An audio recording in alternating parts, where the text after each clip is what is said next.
To see Roger Desjardins on Slybrook Road. This is the beginning of the road that goes about 7 or 8 miles to the end on the east side of Eagle Lake. New Canada starts here.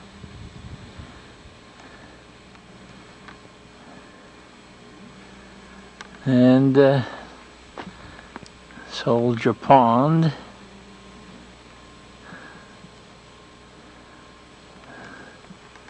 is down this road here. This is December 9. We're being hit by a major storm. It's just starting. We've had 2 and 3 inches 3 or 4 times so far this winter, but this is the first real big one. It's very cold. On Slybrook Road here, this is the store that Roger owned for many years, and favorite place to stop by snowmobile if you're coming in from Fort Kent or from Saint Agathe going to Eagle Lake. And it's the only store from here to the end of Slybrook Road, which goes down there 8 miles. Roger's going to tell us all about it. Hey, we're here with Roger Desjardins in his home in Soldier Pond, Slybrook Road. He lives 2 houses from the store that he owned for a while, and we're going to find out a lot about his family and what he's done throughout his life. Looks like he's a Vietnam veteran. So, Rog, first of all, you're about 60 what? I'll be 61 December 28th. So you're just 60. I'm 60 right now, Yeah. Now, the Desjardins in Soldier Pond, I went to school with Betty Desjardins at a convent in Saint Agathe back in the 50s. And she's Norman Desjardins' sister. She's married. She's a cousin of yours. Cousin of mine, yeah. Okay. She was Vin Desjardins' daughter. Okay. Vin Desjardins. I've heard that name before. Now, your father was who? Robert Desjardins. Robert Desjardins. My brother Vin, and then there was Bill and Josie and Louis Desjardins. I worked for Rambler in Fort Kent. Yes. My brother to dad. Highland Avenue. Yeah, Highland. Ça, c'est le Père Bonny, ça? Père Bonny, ça. Okay. Mon oncle Paul Desjardins, he's in Connecticut, and then there was Bill Desjardins, Vin. You're talking all brothers, là, toi, là? Tous des frères. Yeah. Une grosse famille, ces Desjardins, là. Why? Now, you were born here, too? I was born in New Canada. Okay. Where all those Desjardins were born in New Canada. Okay. Yeah. Now, when I was a kid, I don't remember hearing about New Canada. There was Dagle, there was Soldier Pond, there was Wallagrass. Is this some new invention, or was it always there? No, New Canada was always it was always the name of the town. Dagle was really a sub-name to New Canada because of all the people that lived in the Dagle section. A lot of them were Dagles. Yeah. But the real name of the town is New Canada. So there was never a real Dagle, no. Town of Dagle, or town of Ouellette, a little south? Not that I know of. They might have called it that at one time. But, maybe when they were an organized territory. But even when we were an organized territory, we were known as New Canada. New Canada, yeah. Then a little further south is Guéret. Guéret, yes. Après, c'est la Grande Décharge. Oui, la Grande Décharge. But I think all of that now is Cross Lake, huh? Yeah, it's all Cross Lake. And then New Canada. So the Desjardins were really from Soldier Pond, but then... they were all from New Canada. New originally. Canada. Yeah, the farm, my grandfather's farm is still there. Phil, excuse me, Phil Desjardins and Dave Desjardins live there now. Their mother passed away about 2 years ago. So who was your grandfather? My grandfather's name was John Desjardins, and he had a son named John, which was Phil and Mike and Dave Desjardins' father. Okay. Yeah, and he inherited the house when Grandpa died. Now, was he your grandfather? Was there other Desjardins at the time? Do you Yeah, remember? but I wouldn't know them going back to their my grandfather's side of the family there. I wouldn't know anybody. Is that right? Yeah, I knew some sisters on his side there, but we didn't go back then for some reason. I don't know why. Yeah. So your grandfather, did he have the style? They were not big farms. No, it's farmers, and they all farmed. Every one of them farmed. Yeah. Except Uncle Louis didn't farm, and Uncle Paul didn't farm. All the boys farmed besides that. Bill, John, Dad, Vin. So John Desjardins, your grandfather, what did he do? Separate his farm among his boys, or did he buy other farms? The boys helped him when they were there, and then they went, like Dad went in the military, and my Uncle Vin bought a farm that next door to my grandfather's, and after Dad came out of the military, he bought my Uncle Vin's farm. Okay. And my Uncle Vin located in Wallagrass. He bought a farm in Wallagrass. Is that where Norman is? No. No. No, it's right across the road from where, in fact, where Ronald Peanut lives. That was my Uncle Vin's place. Oh, okay. He used to have a boarding home there years ago, and it burnt down. Okay. That was my Uncle Vin's farm.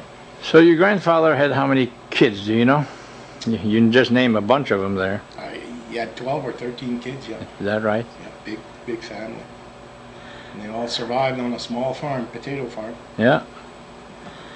Now, your father was Robert, you say? Yeah. I don't remember him. When did he? Dad farmed, we were farming 50, 60 acres of potatoes. It's a tree farm today. Ed Sear owns it. And, Okay. I remember him telling me stories when he went to high school in Fort Kent. He would hook up a horse from New Canada, and he would bring it all the way down to Fort Kent, and there was a house next to the railroad track. I don't remember the people, but he was able to tie up his horse, and it slid there, and he'd go to high school, and after school he'd go back home with his horse. He did that during high school days, which was amazing. Yeah. We're talking maybe the 30s there, huh? Yeah. And did you say he went to war, your father? Yeah, Dad was during the Korean conflict. Oh, Korea. Yeah. Oh, boy. Well, 46. 46 was, no, Korea was 50, I think. 50, well, when he went in there, I guess Korea was starting. World War II then, because he was discharged in 1946. Oh, he was in World War II then. World War II. Yeah, the end of World War II. Yeah. Yeah. So, you didn't become a farmer? No, I wanted to, but I had a business in town at the time, and when my dad got sick, my father had cancer. Oh. And he's been operated twice on cancer, and he quit farming because he couldn't do it no more, and I wanted to take over the farm, and he really didn't want me to, because I had the business in town at the time. I had the Sunoco station in Fort Kent, and I had just come out of the service, and he said, stay with the business, and never mind the farming. Well, they had some tough years there. Very tough years, because Dad used to farm, and once his potatoes were in the storage shed, he'd go work for Wilmer Associate in the woods. He'd run a bulldozer in the winter months. That's how he supported the family during the winters. Well, I think most farmers worked in the winter, huh? Yep. A lot of guys worked at Limestone Air Base. Yep.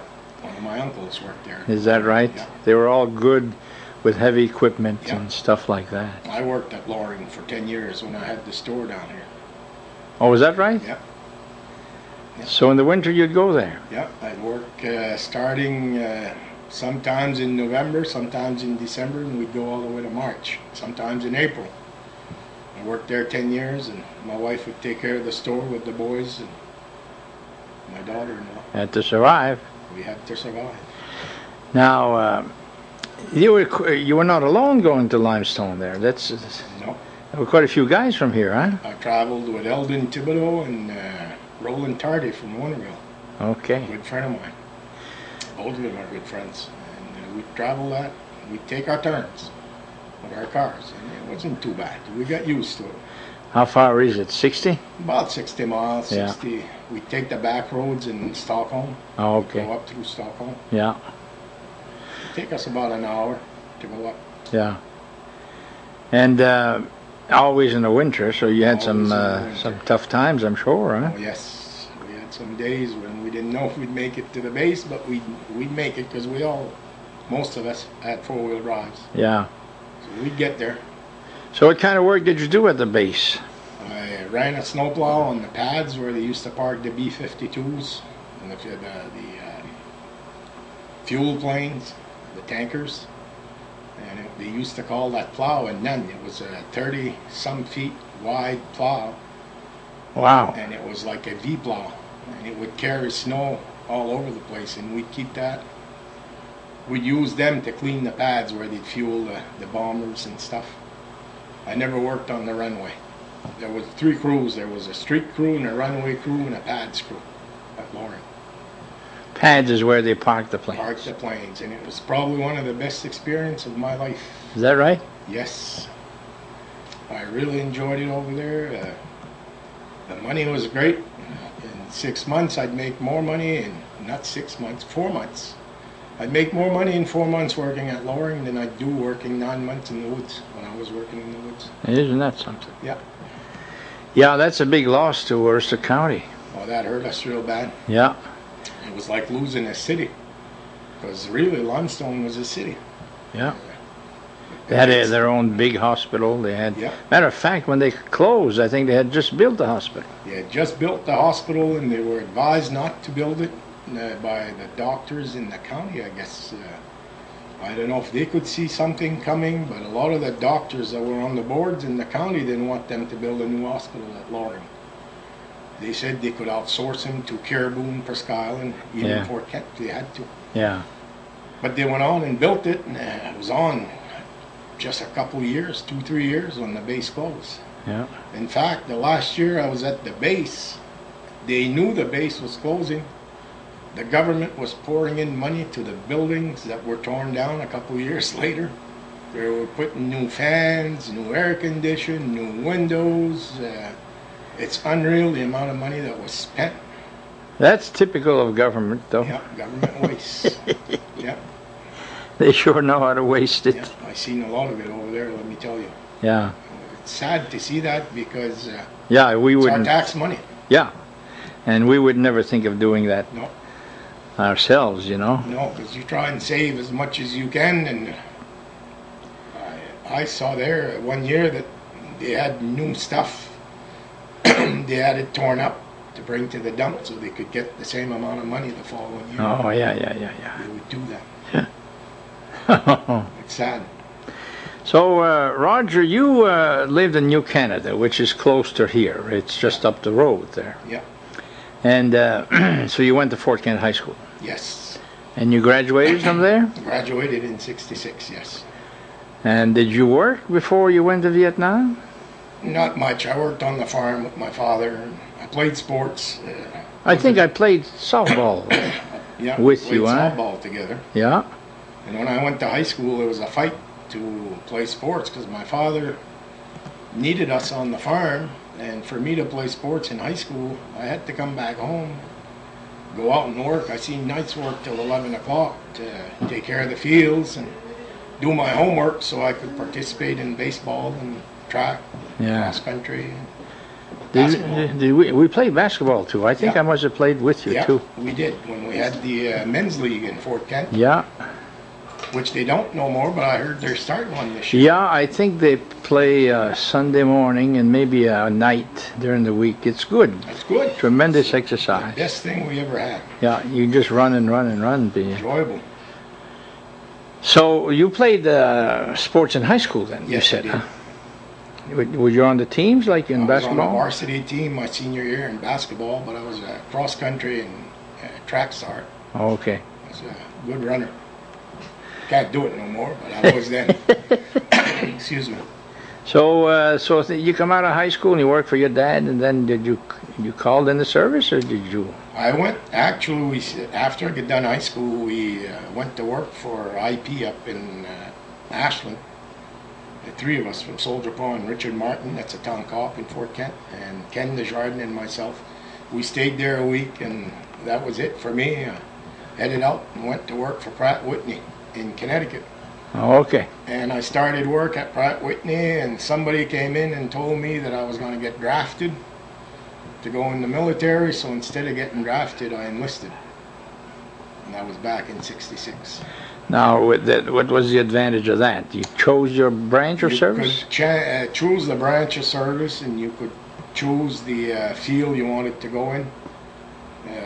I went into electronics, which is not what I wanted, but when I get down there and the test they give you, they claimed I would be qualified for electronics to work on radios and radio equipment, tower equipment. What did you like? What would you have liked? I wanted to go on the choppers. I wanted to be a chopper gunner. Oh. Of course, I'm kind of glad I didn't. Yeah. Yeah. Now, at the time there, the war was it going full blast in '66? Not really. It was. I mean, it was serious enough, but it got worse because I was there during the Tet Offense in '67 and '68. Oh, the boys. Which probably was the worst time of the war back then. Yeah. But I mean, one day in Vietnam was bad for everybody. Yeah. I mean, there was no good days over there. You never knew what would happen. So you're about 18 years old there. About 18, yeah. And you enlist. Yep. You're living in Connecticut. No, I had come back home to enlist. Okay. Yep. So now, what's happening? You just leave here real quick, or? They brought me down to Fort Dix, New Jersey for basic training. For That's 8 in the weeks. Army, That's sir. in the Army.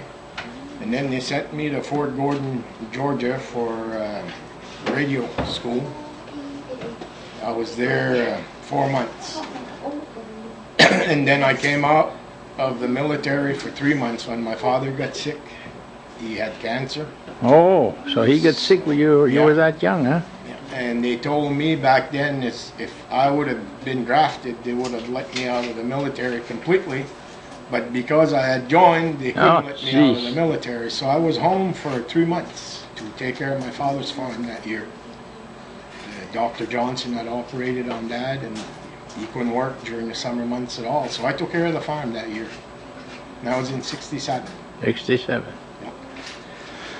So then, so you were lucky in a way because you didn't wait for the draft, huh? Yes. Yeah. So now your dad is he when you left to go back in the service, he's still sick, didn't he? He was sick, and they thought he was healthy enough to go on the tractor and harvest his potatoes. I left just before harvest, and he did harvest his potato, but just the vibration of the tractor and the work he was doing, it came back. The cancer came back. He had rectal cancer, and I was in Vietnam when he got operated a second time in Togus. And Oh, he was a survived. veteran. He was a veteran too. That's Yeah. right. And Dad survived both operation. Yeah. So when did he leave? When did he pass away? He passed away, I think, in '98. Oh, he lasted that long? Yeah. Oh, Yeah. so he came out of that. Came out of that, and he quit the farm, and then he went to work with Tom Clavette, teaching the kids the lumber industry, the skidders, when Okay. he had the skidder on SAD 27. Okay. Did that for a number of years till he was unable to do anything else. I mean, it just caught up to him. Uh-huh. And he had an artificial hip. His leg had let go when he was a young guy, and they had to put him an artificial hip. So he wasn't too young when he died then? No, he's 78. 78. Yeah. Oh, so he went through that and lasted another 30 years. Yeah, and he was a strong person, strong man. Everybody you talk to would say that. Okay, so now you're let's see, you're going to Vietnam now. Yep, And in '67. 67, yep.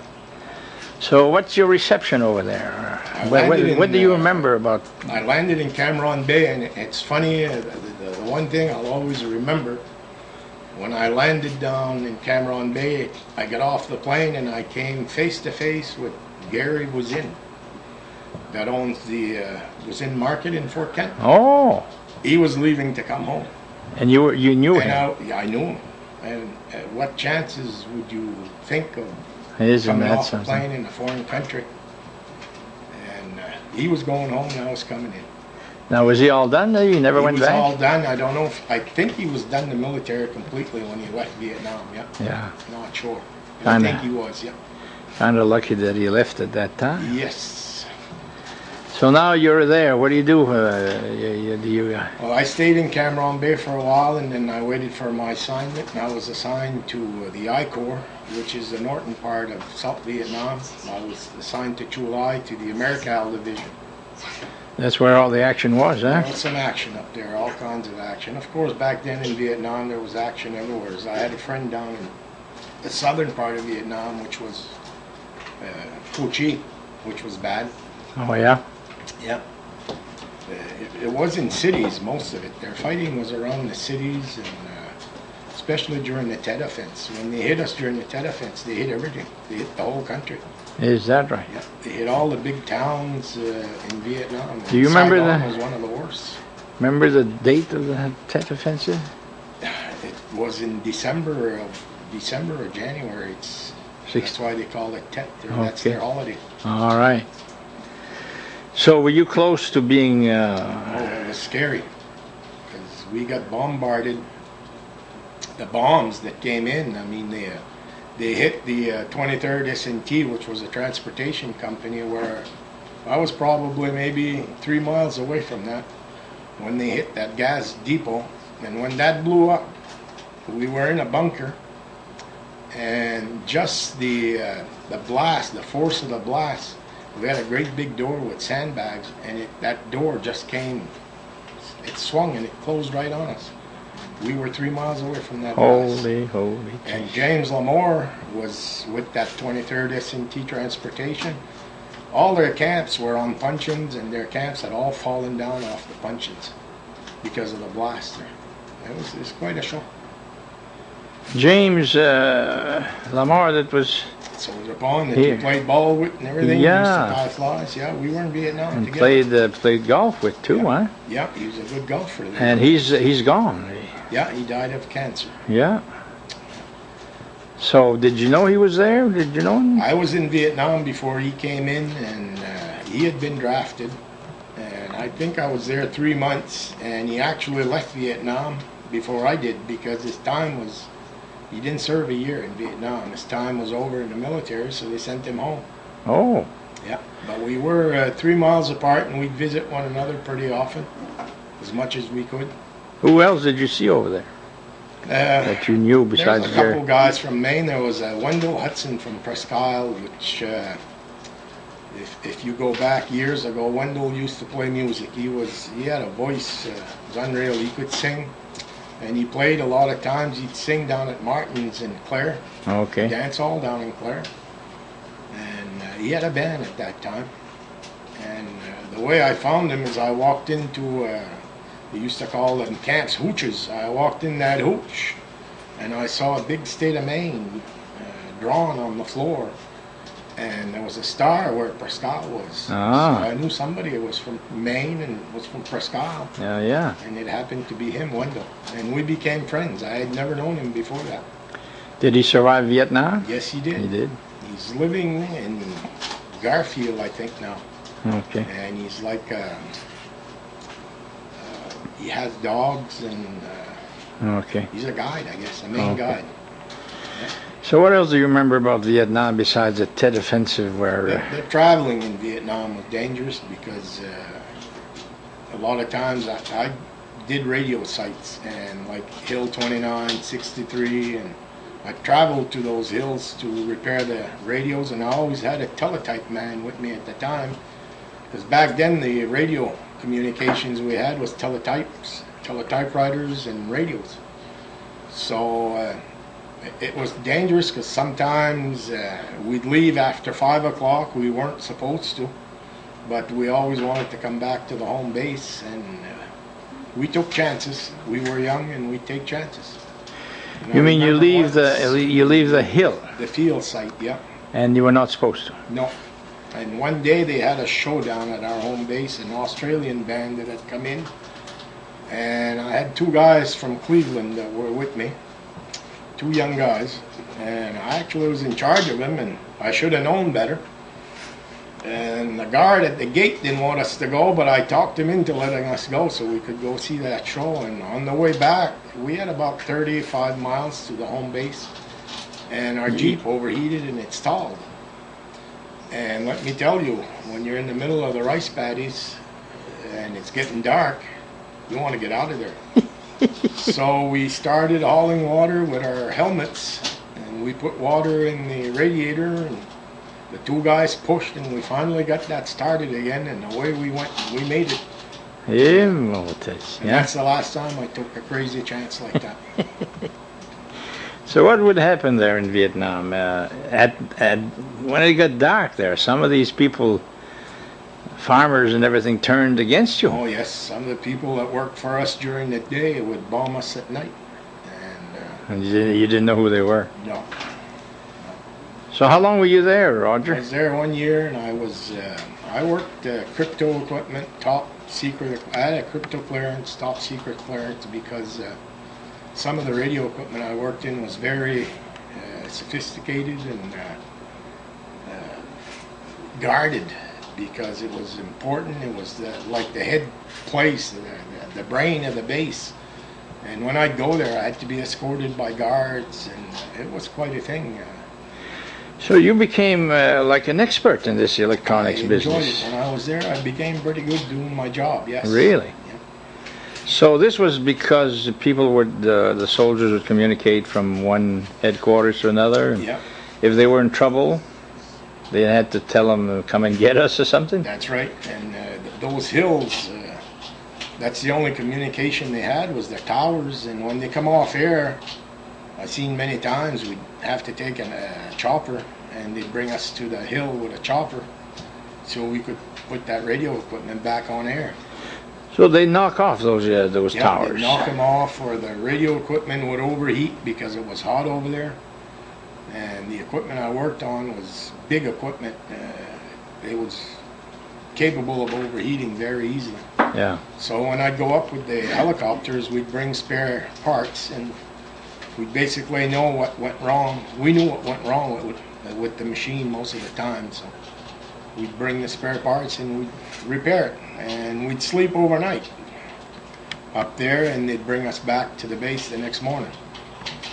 That's when I first encountered Agent Orange. We had worked radio equipment, a feller from Milwaukee that was with me. After we got the radio site back on air, we went on top of the bunker. We were having a beer, and the B-52s came in, and the spray planes came in, and they sprayed that Agent Orange, and some of it landed on my arm, and I smelled it, and I said, geez, that smells like DDT. You knew about that? I knew what DDT was because we had used it on the farm. And it's funny, because we were on Hill 63 when that happened, and the next morning below the hill, where it was all trees, the next morning looked like a great big potato field. There was nothing left there. And it would burn the leaves so fast. In no time? In no time. Yep. Just imagine how poisonous that was. Yeah, a lot of people. Did you question it? Back then we didn't know. So in fact, I went the night that 23rd S&T was bombed. That night around 5 o'clock, the sergeant that was in charge of me, we went down to the airfield, which was right next door to 23rd S&T. We went to install an RT-524 radio, which is the radios they used to have in the Jeeps. We went and installed that in a plane that would communicate with the ground troops. It's something we were trying. And I just found out the next morning, the sergeant said the plane we worked on, we left there around 8 o'clock, and they got bombed around 9. And the plane we were working on, it got a direct hit. So we were 1 hour away from having a direct hit there. Oh. So that's what Vietnam was all about. You never knew. But at the time, Agent Orange didn't mean anything to you. We didn't know anything about it. They probably told you it was okay. I read where they even cooked in the containers of Agent Orange once they were empty. I believe it. We used to go get some water out in the field, and we'd bring that water in and we'd put it in big rubber tubes. And those tubes would hold, I don't know, geez, 4 or 5,000 gallons of water probably, and the sun would warm it up, and that was the water we were using to take showers. And you can imagine some of that water was infected, Oh, you yeah. know. And I What had a if- skin condition from that. You did. I did, yeah, ever since. And they claim it has nothing to do with Vietnam, but When did you become aware of Agent Orange being a problem? And probably years after you got out, huh? oh yes, You never talked about it until people started having cancer. people started getting sick, and even James Lamore with his cancer, they never really wanted to say that it was Agent Orange that caused it, Yeah. but it was a very rare form of cancer, and It was in his throat, I think. in his neck, yeah, Neck. yeah. And He wasn't even 60 years old, I No. don't think, huh? no, James was my best friend. We were best friends together. Yeah. Yeah. Yeah. So a lot of things happened in the war that, and a lot of waste and a lot of destruction. And so you were there a year, and that's Back then, like the Army was a year, the Marines was 13 months. I was there when Bert Daigle's brother got killed, Louis Daigle. Oh, Louis was yeah. a friend of mine. We went, Louis and Ken Desjardins and myself, we were in the same grades in grammar school in New Canada, which was a very small school at the Yeah. time. And Louis, before I left for Vietnam, Louis was up here on leave, and we went hunting together, Ken Desjardins and Louis. And when he left, he was going to California for advanced training, and I was leaving for Vietnam, and we'll see you when we get back together, and I never got to see him again. all the Daigle boys. Those are Willie Daigle's sons, Yeah. I mean, Bert and Louis, and Yeah, they all went in the Marines, I think. except Norman. Oh, Norman was in the Army. okay. I guess back then they used to have some good talks, which branch was the best. And, Some discussions. yes, and I think Norman was on the losing end of it because he was outnumbered quite Yeah. a bit. And Bert was in the Marines. Yeah, Bert. So yeah. was Louis. Louis was in the Marines when he died. Well, I know that in 1995 or 6, I think, they honored the Vietnam veterans in Madawaska. They Yes. had a monument, and Louis is on that plaque there. They're on that monument, and I remember Bert Daigle coming over there to accept the award. Now, when you come out of Vietnam after all that stuff, what did you do? You come over back to New Canada here? I came back to New Canada and I went to college. Well, Still a young man. You're Yeah. 20 about? yeah, really, when I came back from Vietnam, I still had time left in the service, and I went to Fort Devens, Massachusetts. You were going to send me to Texas, and at that time was when Ed Muskie had run for president, I guess, at that time, in '68. And I got a hold of John Martin. I told him I didn't want to go to Texas. I wanted to go on the East Coast somewhere or closer to home because my father was sick. And he was still farming at the time. And with Ed Muskie's secretary, Virginia Pitts, he was a retired colonel in the military, and she worked for Ed Muskie. She knew the call, what to do, and anyways, I was able to get Fort Devens out of Massachusetts Instead of Texas. instead of Texas, yeah. And I still had 8 months to go, and I was a supply sergeant down there. I started as a company clerk, and then I became a supply sergeant. So when I left Fort Devens, I came back home, Soldier Pond, New Canada. Now, coming out of Vietnam, how did you feel? Were you okay for her? Really, we had mixed feelings. I didn't understand what we were doing there. I couldn't see no advantage of us being there. Like they're fighting today in Iraq, probably because of the oil. Vietnam had none of that. Yeah, you wonder, And we wonder what we were doing there. yeah, even early like that. Yeah. Because it lasted another 7 years, 75 before it was over. Yeah. 50,000 soldiers got killed. Yeah. So even while you're there, you're wondering. Yeah, you wonder, and like the My Lai massacre happened when I was in Vietnam, and in fact I used to go into My Lai, and we didn't hear about the My Lai massacre till a couple of years after I was out there. Mm. We heard about it, and these guys just went crazy. I mean, they lost it. Yeah.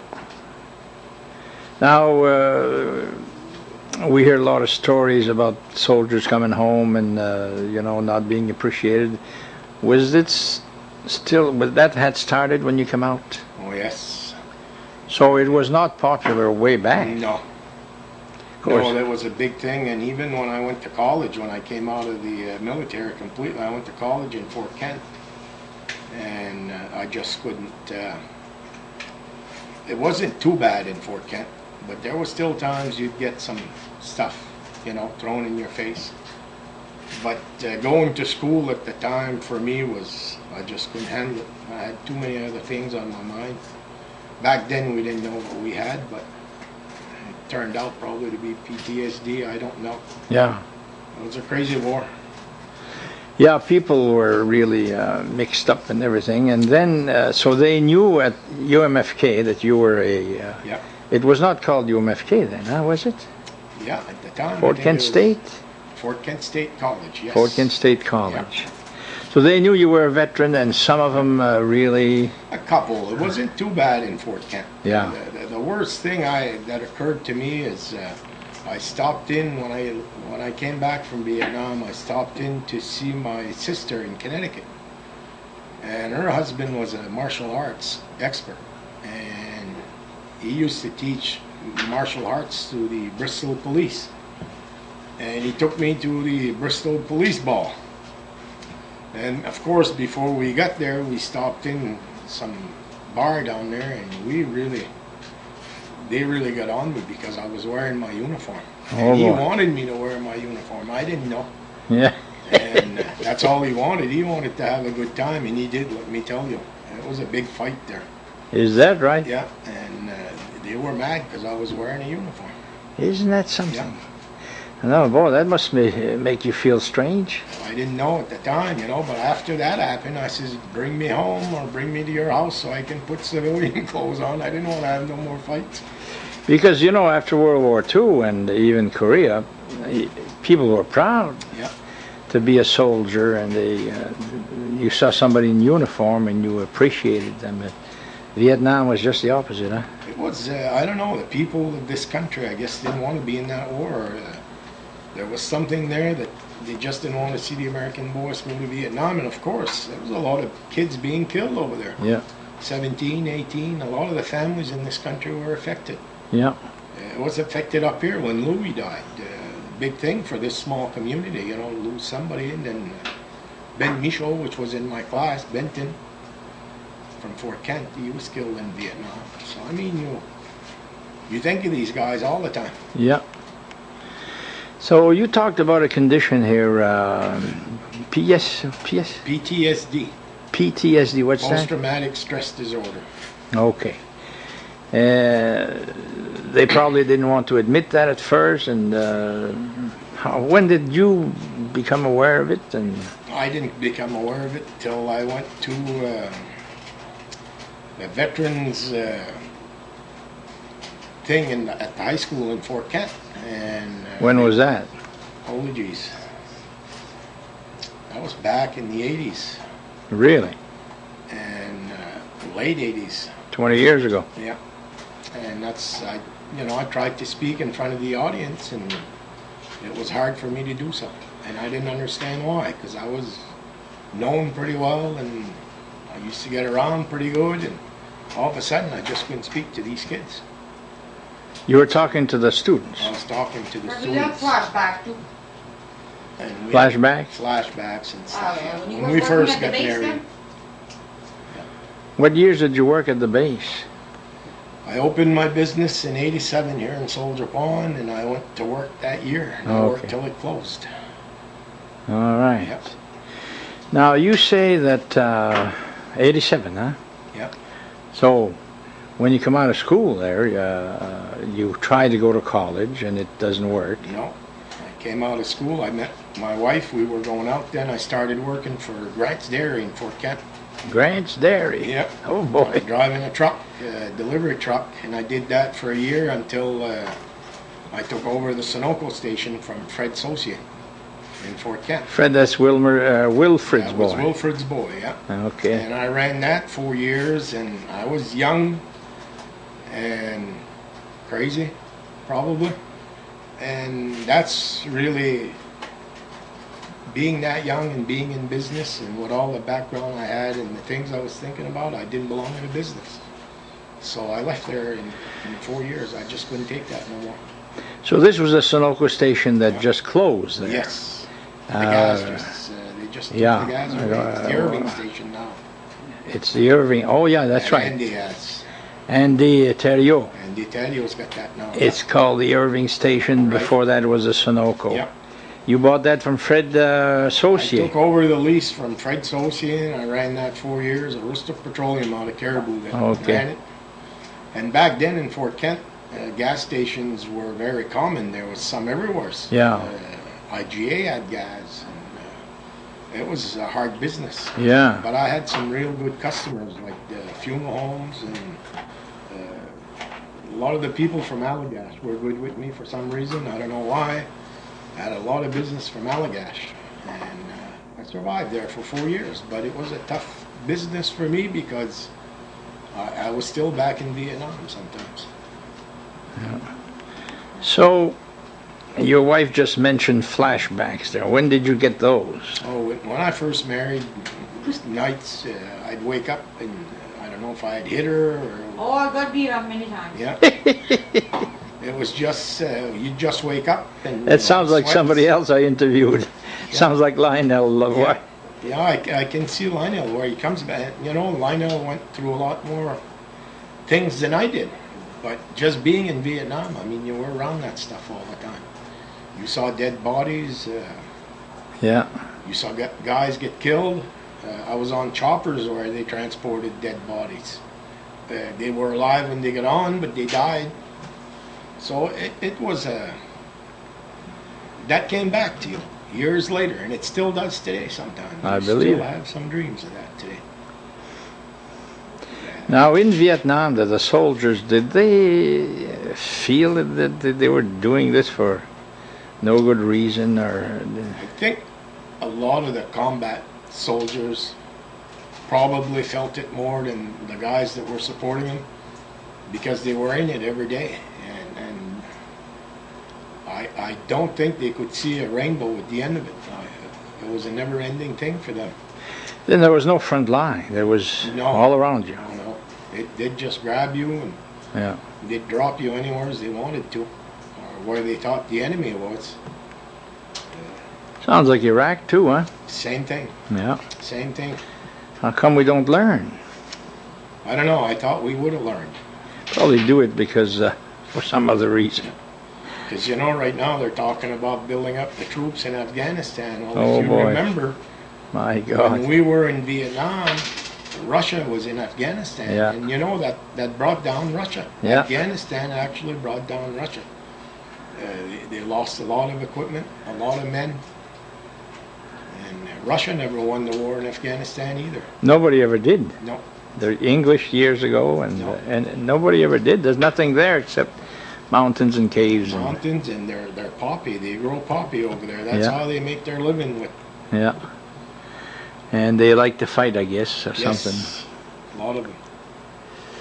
So now you're back here. Did you say Grants was before Sunoco? Yeah, I worked for W.T. Grants. Now, you mean And not W.T. No, well, Grant. yeah, they used to call that W.T. Grants also. The milk business. where was that headquartered in Fort That Kent? was right behind where Coles Express was. Oh, okay. In the back streets there. Yeah. They had a little building there. Grants. B. Deshane Okay. was the head secretary back then. Oh, is that right? Yeah. La femme à rosette, veux dire? Femme à Rosette Deshane. oui. Ah, J'ai commencé là. Quand j'ai eu ce job-là, j'ai travaillé avec un boulet. Le frère à Léo Boulet, qui Ah. était ici souvent, là. Yeah. I'm trying to think of his name. What are you? No, Joe. Joe Boulet. And he quit that, and he ended up selling insurance for Prudential. Oh, yes. Nice guy, very nice person, and I took over his job. When he left, I took over his job, and I worked for Grant's. We got married, I was working for Grant's Dairy. Because I remember my wife was living in Canada, and I'd go into Canada, and I'd bring some milk and eggs and stuff to her father. You could do I that? could do that. They would let me cross that. Wow. Yeah. You know, I don't think you could bring some in the United States. So No, back then they didn't bother you with that. Oh, they didn't, let you huh? go in with that So now you delivered milk, right? Yeah. To the homes to the homes. in a glass bottle? No, really. We had paper cartons back then, Oh, okay. plastic cartons. Yeah, because when I was a kid, it was in Used the to be glass bottles. bottles. I remember having it home in the glass Yeah, bottles. Yeah. yeah. So you saw an opportunity at the Sunoco station there. Yes, and you know, it helped me to go on the Grant's Dairy run because I met a lot of people. Oh, yeah, yeah, yeah. And I talked with a lot of people, and I'd forget some of the stuff that we had seen in Vietnam. Yeah. And really was good for me. It was good therapy for me. Good So to be then busy. I was busy, and then I decided it was time for me to go in business, and I had the chance when Fred. I was working part-time for Fred at the station back then, and Fred left for the border patrols, Yeah. and he asked me if I'd be interested in taking over, and I was, and Now, I did. Fred went to Arizona, right? Yeah, Border Patrol. border patrol. So was he much older than you? I'd say Fred was probably 3-4 years older than me. And you knew him from Yeah, from the farm. Soldier Pond, Soldier New Pond. Canada. and all He that. lived in New Canada here. So everybody, Roger, when you were a kid, was a farmer around Yeah. here, huh? Yeah, we were all farms up here. I remember that so good. We all had animals. People survive. We survived just with the meat that we get every year. Now, Rod, you mentioned a while ago that while you're working for Grant, you got married. Is this a local girl from Fort Kent that you married? No, she's from St. Francis, New Brunswick. Oh, She's an Albert.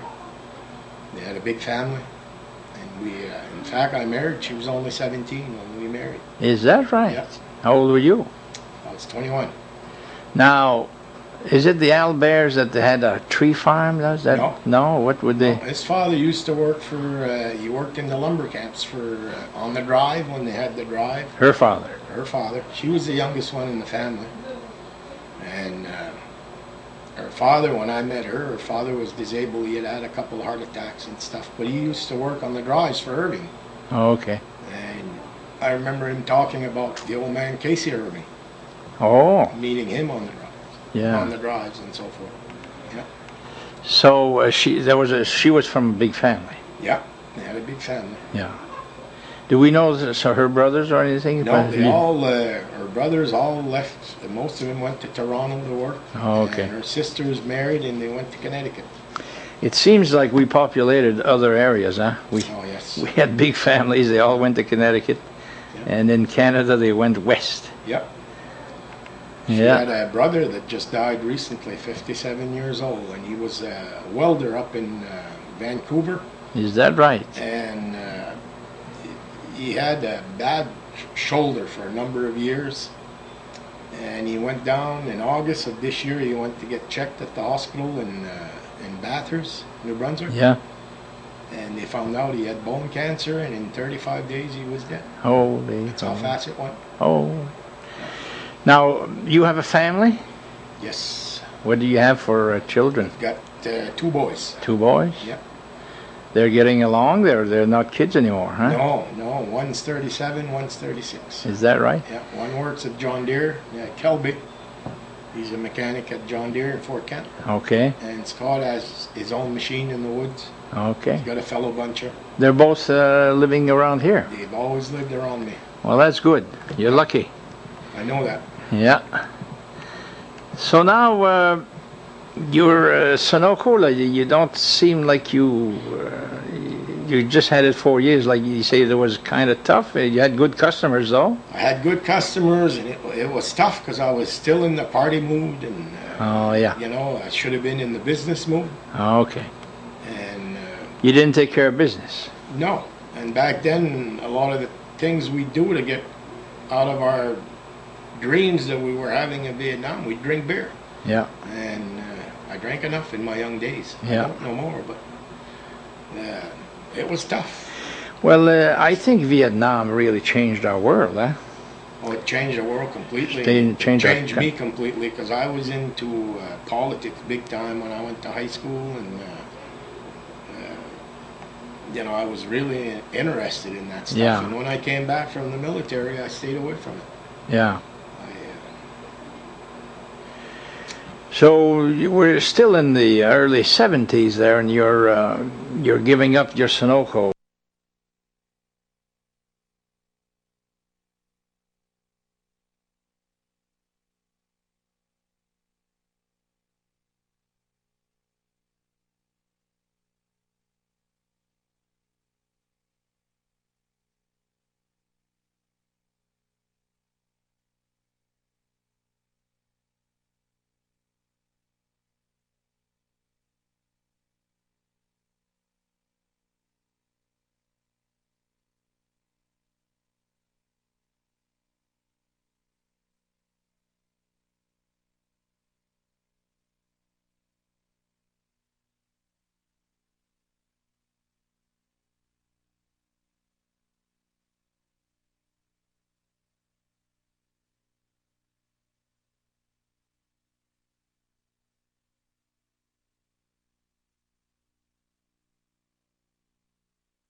T'étais tanné, ça marchait plus, il No, y avait plus de really, business? I was having trouble with the dealer that had it.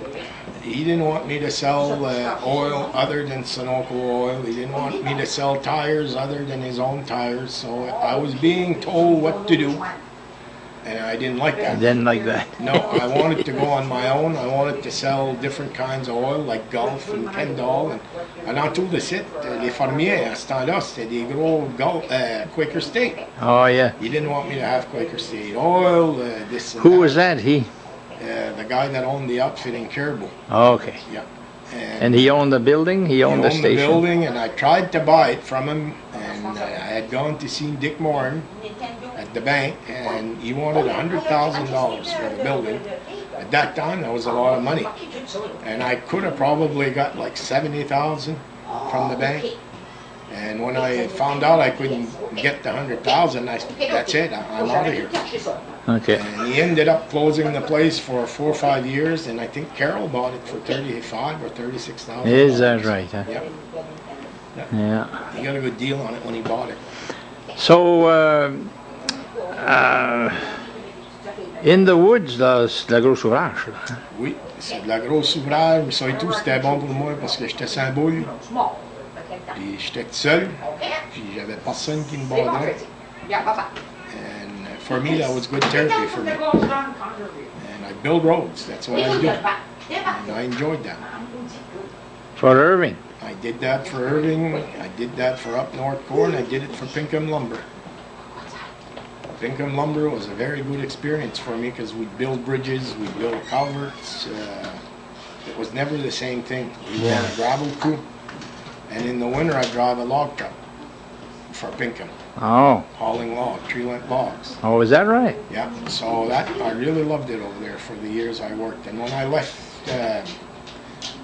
Pinkham Lumber, I opened my business here in Soldier Pond. So that you said that was in 1987. Yeah. Who had this store before? That wasn't a store, that was a garage, and it belonged to Melford Bouchard. He had that for his trucks. And Melford had moved to Bangor, and I approached him to buy the building, and I got it. And I turned it into a store and a garage. So Melford, is that related to H.O.? No. Well, yeah, they might be. Yeah. Rachel and Milford were very good. H.O. Bouchard. Oh. Yeah, I think they are related. Probably yeah. cousins, huh? Cousins. Yeah. Yeah. Oh, so that was not a store? No. Now, from here to the end of the road, the Slybrook Road, I figure that's about 8 miles? 11 miles. 11 miles. 11 miles. And there was nothing No store from here to there. Well, they had a little store at Birch Haven there, but nothing No. besides that. And then the stores in Soldier Pond back then, they had lost all their gas. Carlton Mosey was still open, but they didn't have gas no more. So I wanted to open a gas station, which is what I did. So why did they lose their gas? 'Cause they wouldn't sell any enough? They were too close to the lake, Okay. and they needed to go flooding. with underground Flooding systems. area or Oh, and once in a while it would flood. Yeah, and they would flood over there, and they had to go with a good underground system, which was very, very expensive. Here, what I did, I went with tanks above ground, and I built the dike, and I had help from Transarc Oil out of Ashland, Butch Tobin, that helped me get going. I didn't give him a dollar. Is that right? Didn't give him a dollar, and he came in and got me going. And I thank him every day for that. Just a good guy. Oh, number one. Well, what was he doing? He He had? owned Transarc Oil in Ashland, Oh, which was mobile at the time.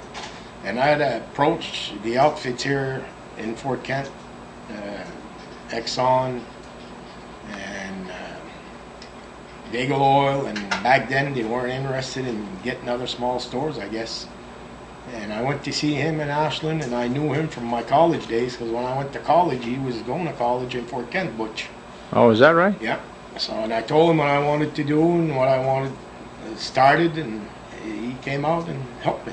Huh. And I'd pay him 3 cents a gallon. When he'd come in and fill up my tanks, I'd give him 3 cents a gallon for my bill, for the installation of the tanks and the groundwork they did. And Oh, yeah. that's how I paid my bill off. Never was charged interest. Wow. So I was lucky to get a guy like that to get me going. How long did it take you to I worked get all that done? 2 months to get everything going. I had some help. Norman Desjardins' daughter helped us in the store. James Lamore helped me put the carpet in the store, and I had some help. So you paid that 3 cents to Mr. Tobin there for years? Took me 3 years to pay off a $6,000 bill. Just 3 years. Yeah. Not bad. Yeah. So what got you to make such a big move? Because that was probably not recommended, right? No, it wasn't recommended. A lot of my friends, in fact, didn't want to see me do that. But the wood business, we were down to working 6 months, 7 months out of the year, and then we'd get laid off, and it was no longer good at the time. Yeah. So I said, gee, I got to find something where I can work year-round here, and I knew if I opened that, I had applied at Loring Air Force Base, and I knew I was going to get the job at Loring. And I figured with Loring and the store together, I should do okay, and I did. You were about in your early 30s by then? Yeah, I was in my 30s, I think. oh yeah. Yeah. Late 30s. Late 30s. So it's a big move. Yeah. Going from the woods to being a merchant of a little store in Slybrook. Yeah, I had help from my kids. The 4 years they went to high school, I never had to give them a dime. They worked for their money. They worked for you. They worked for me at the store at night, and I pay them so much an hour. Well, that's good. Yeah, Good training for them. very good training for them, and they learned the meaning of a dollar back then. Now in Soldier Pond here, Roger, there was Carlton Lozier who had a store and a filling station. And how about Armand Pinette? Did he have a? Armand had a filling station also. And he had Right a across store the right street. Across the street. And Armand at the time, I think, was he closed when we opened up? No, they both closed after us. They both closed after I There opened were up. 3 stores. Yeah, All of there a were sudden you get 3 stores in Soldier Pond. Yeah. That's quite a thing, huh? That's quite a risk to take.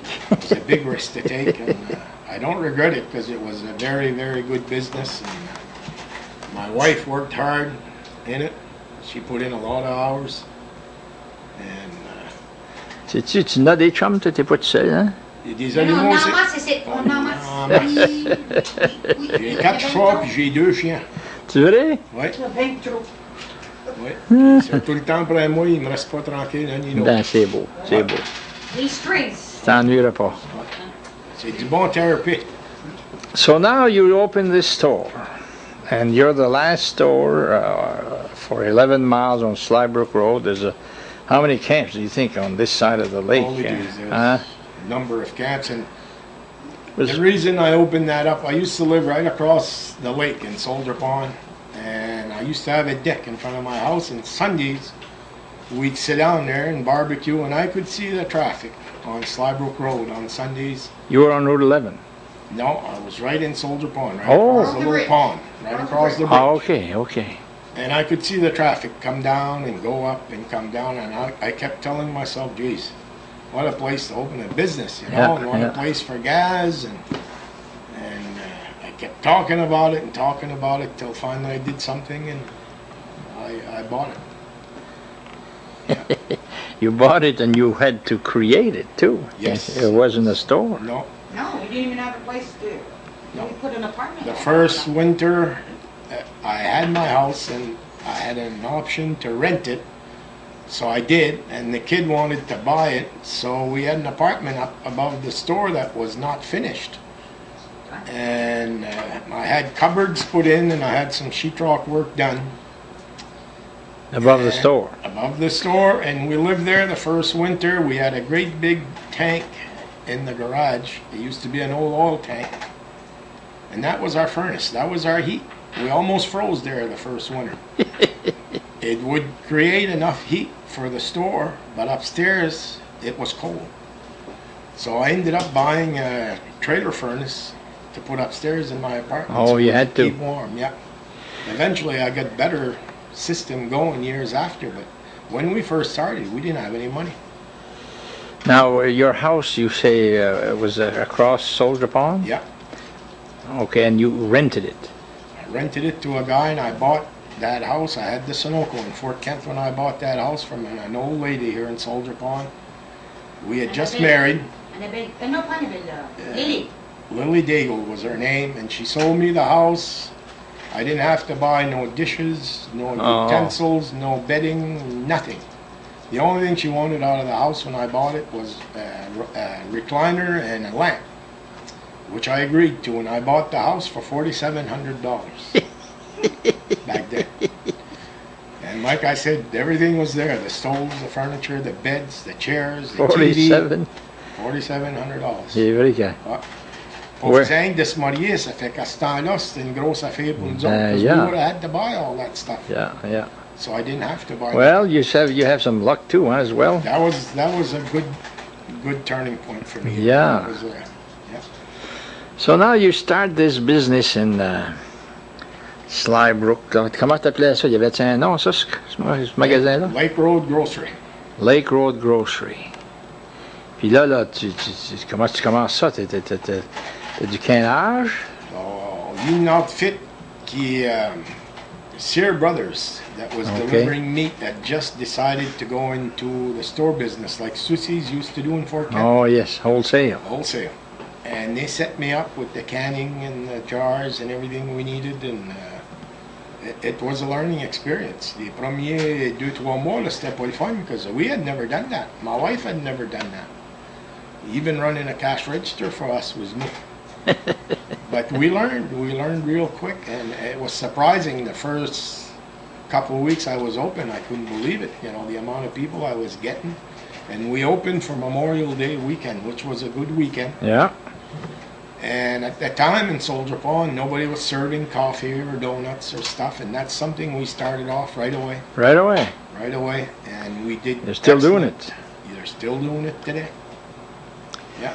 So you had, did you have any cooking? You didn't have any? No, we didn't do much cooking. We'd make and my wife would make sandwiches, and then I worked the garage. I had a garage there with a lift, Okay. and I'd do oil changes and tire changes and sell tires and muffler jobs and stuff that I had done when I had the Sunoco. You already knew how I to already do knew how that. to do that, and I did well for the first 7 years with that. But then Martin's popped into the picture, and VIP Tire came in to Madawaska and all that, so the tire business sales was lower, and at the end it wasn't like it was the first 7-8 years I was there. Because of all these stores coming in, it was hurting us because they were actually buying their stuff outside of town. Oh, yeah. But we still survived. People do that, don't they? Yeah. They'll go all the way to Walmart. Yeah. The other day I met the manager of Martin's in Madawaska. And he said somebody brought back a mattress that they had bought in Martin's in Prescott. Yep. So here you are in Madawaska, Oh, yeah. and you have a Martin's, and you go buy it in Prescott. Same thing. And they'll take it. Yeah, You can return your stuff as long as it's the same store. that's right. But I mean, it's funny how people will spend $100 of gas to go get a bargain somewhere. Yeah, at that store here, I can thank the local people. I always had my same crew in the morning for the number of years I was there. And they kept me going in the slow months because they were always there. And in the spring, and we had farmers back then. We might have had 16 farmers at the time I opened. Even just 20 years ago, there were 16 farmers. Right now, how many farmers are here, do you think? Zero. Zero in Soldier Pond? There's Oh, one yeah. left. Daryl Fonjimi on Route 11 now that's left farming. How My about, cousin was the last one in New Canada. He came down with cancer this spring and he couldn't plant. So Who's that? Babe de Chapta. Now, who's Paul Losey? Isn't he a farmer? No? No, Paul's been out. And in fact, Daryl Fonjimi bought out their Oh, farming equipment. there are no farmers in New Canada? No more in New Canada, and there's one left on Route 11. Holy mackerel. Well, I was listening to Alban Bouchard's tape this weekend. It was on MPBN. He was talking about 120 farmers in the area, I believe it. and they were down to 11, Yeah. which was about 10 years ago that he did that film. And now you're talking there's none here, except one on Route 11. I just spoke to a guy this week that came down here from Gillitsey, which is right across Limestone, Grand Falls area In Canada? in Canada. And he came down here. I had some fishing equipment. I put an uncle in the swap guide, and he wanted to buy that. So he came down, and I met him, and we started talking. They farm 1,000 acres there in Gillitsey. They're 5 brothers working together. So His brothers? Yeah. The Canadian potato industry is stronger on their side because at that time, a couple years ago, when they had 30 or 40% on the dollar, it was. Oh, yeah. know. Well, I think it's coming back. Yeah, it's coming back, and even him says it's a tough battle now. Potatoes. Yeah. It's very hard. Well, I think we have the least amount of acreage this year Yeah. They said than the other night, since 50 1942 or something like that. 54,000 acres, I think. they said. 54. We used to plant over 100,000 acres here in Yeah. this area. I think it's the least since 1942 or Something like that, yeah. I heard that this week on the news. Yeah. So it's like, I'm from Saint Agathe. Yeah. Everybody was a farmer. Yeah. And now they have a few that have all the farms. It's sad to see that because when we were young, we worked in the potato houses. We'd get dressed with that to go to school and stuff, and it was a good learning experience for us. Yeah. Today, if there was a farmer here in Soldier Pond and wanted a crew to load up a load of potatoes, he'd have a hard time to do it. Nobody knows how to do the work no more. Yep. Yeah, that's for sure. They know the computers, but... Yeah, they're very computer educated. Yeah. Handwork, they don't. And their parents don't know anything about computers. No, I don't. Yeah. You're probably not interested either. I started on it, and it was funny. One night I was sitting on my bed, and I was trying to close that computer. I just got it, and my little grandson was here, 4 or 5 years old at the time. He came into my bedroom. He says, "What's the matter, Pepe?" He must have heard me say something. I said, "Pepe is trying to close the computer, and he can't do it." "Show me, Pepe. I'll do it for you." And 5 years old, that's when I said, "That's it for computers." He showed me how to close my computer, that one. He showed me how to close my computer. I thought Yeah. that was pretty cool. Well, they really know how to do it. He's an expert on that. It's Yeah, unreal. yeah. Eh, boys, ici on a un vrai beau soldat. Desjardins. Ça, c'est toi, c'est cela, là? Yeah, c'est moi ça que j'ai gradué de Fort Gordon Signal School. à Fort Gordon, 1966, hein? Yeah. Ah. Bon, c'est beau être jeune, hein? Oui, ça filait bien ce temps-là. Tiens. This is a picture of your... Who's that? It's my father and my mother.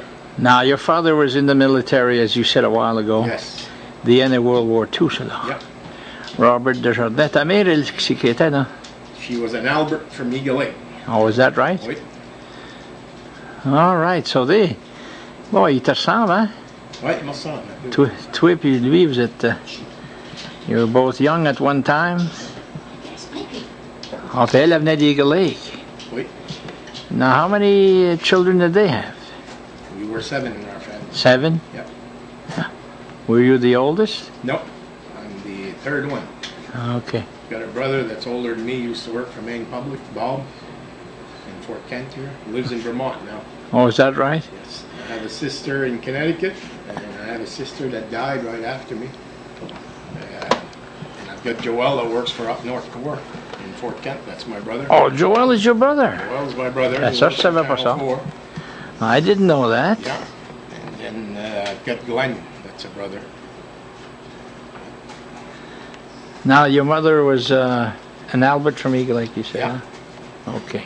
She was a farm wife all her life till Dad got sick, and she hadn't graduated from school. She went and got her high school diploma, and she started teaching Head Start, and she taught Head Start for 20-some years Really? in Fort Kent, in Wallagrass. The last Head Start she was teaching was at the Armory in Fort Kent. And then she got dementia. Oh. She got sick. She came down with Alzheimer's. She's in a home in Frenchville now. Oh, she's still... She's still alive. How old is she? Mom would be 80 years Oh, old. I'd say 79, 80. Yeah. 79, 80. Ah ouais. Yeah. C'est Not pas too vieux, good ça? with birthdays, non. Huh. Ça, c'est le discharge à mon père, ça, c'est en 1946. 9 of March, 1946. Honorable discharge. Robert Desjardins. Private first class.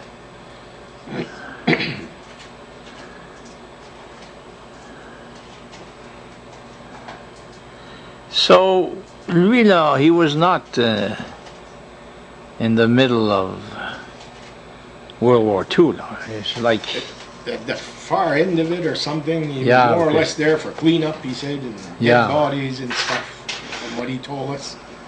because when he was discharged, the war was over for a year. Puis lui tout n'en parlait pas trop de ça. He never spoke too much about his military stuff. And you know, you go back to PTSD. A lot of the Korean veterans, a lot of the World War II veterans, World War I veterans had PTSD. Yeah. They didn't know what that was. Well, you know, I started interviewing World War II veterans in 1995 because the war had been over for 50 years. And a lot of them wouldn't say anything. No. Didn't want me to bother them at all. Yeah. And I would think Vietnam, too. Huh? There's a lot of guys don't want to talk about A it. lot of them still don't. Yeah. And they should, because, you know, when I started, I didn't for a long time, and then when I started talking about it, you go back and watch Lionel, and Lionel will admit to that also, you know, that it's good therapy. Yeah. You have to meet with it at one time or other, and you have to let it out. I can't imagine being, you know, in a situation like that where the next bullet might hit you in the head. You never know. You never know, hein? N'as-tu d'autres portraits, là, toi, là? Ça, c'est le portrait de mon père dans l'armée, c'est. Ah, OK.